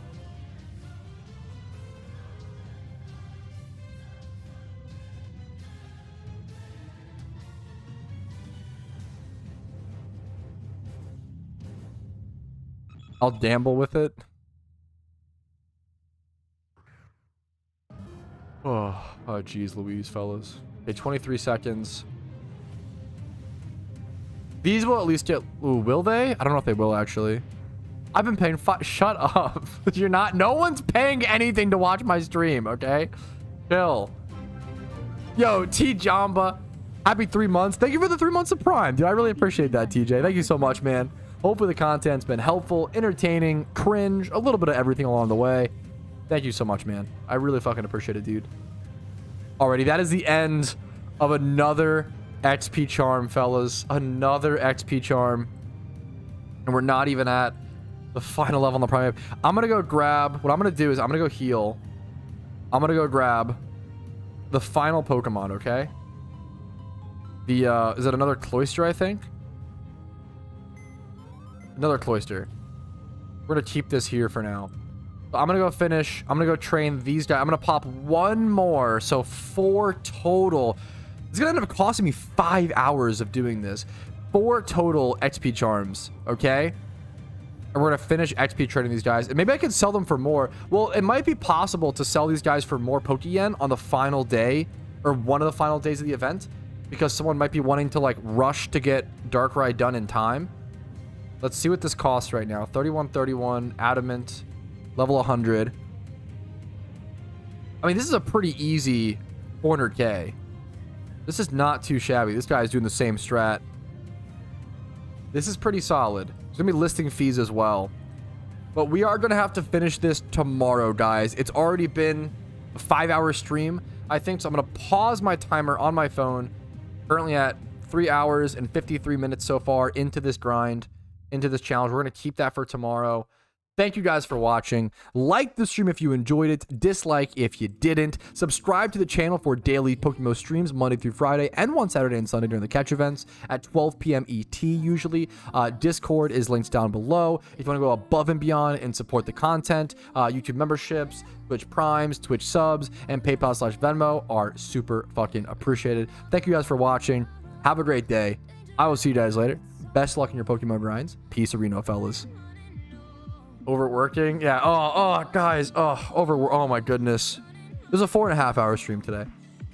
4.5. You guys have been... What a fucking fun. I feel like the vibes have been restored. I feel like the PokeMMO community is healing. Rating a small Overwatch streamer? Yo, that's wholesome. Yeah. Everybody stick around for the raid. If you don't mind, obviously, if you don't, if you don't want to, you don't have to. But I think Twitch raids are literally one of the nicest ways to like make someone happy, cheer someone up. I think it's fucking cute. Okay, so let's go raid a small Overwatch. Let's try to find someone playing Overwatch Classic. Let's try to find a lower viewer Giga Chad playing Overwatch Classic. That looks cool and funny.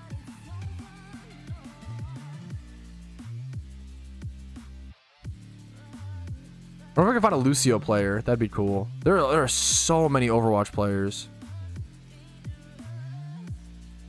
There are actually so many Overwatch streams with like 1 viewer. That's actually, wow. Sorry, that's the diss. It's just crazy.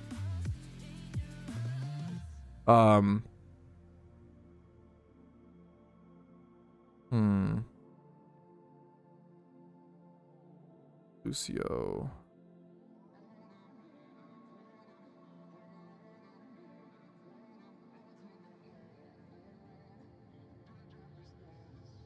Okay, we'll raid this guy.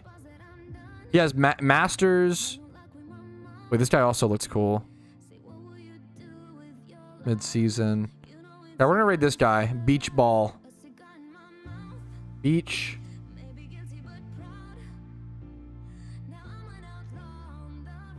Go raid this guy. Spam smiley faces, okay? I think this is a cute way to make someone's day. Make them smile. It's a fun little thing, guys, okay? So I'll see you guys. Who up balling their beaches? Yeah, hit them with that line. There you go. I'll see you guys later. Wait, did the raid work? Wait, I don't see the raid happening. Did the raid work? Fuck me. Slash raid. Dag nabbit. I got it, chat. Don't worry. B4. Is it I? Don't tell me this guy's fucking name is. I got it. I got it, chat. Go raid this guy. And that's how it dies. Yeah, that's how it dies. He's fucking memeing, okay? All the things that I did on freaking. Okay, plus he has. Okay. All like the Go raid him. He seems chill. I'll see you guys later. Have a good one.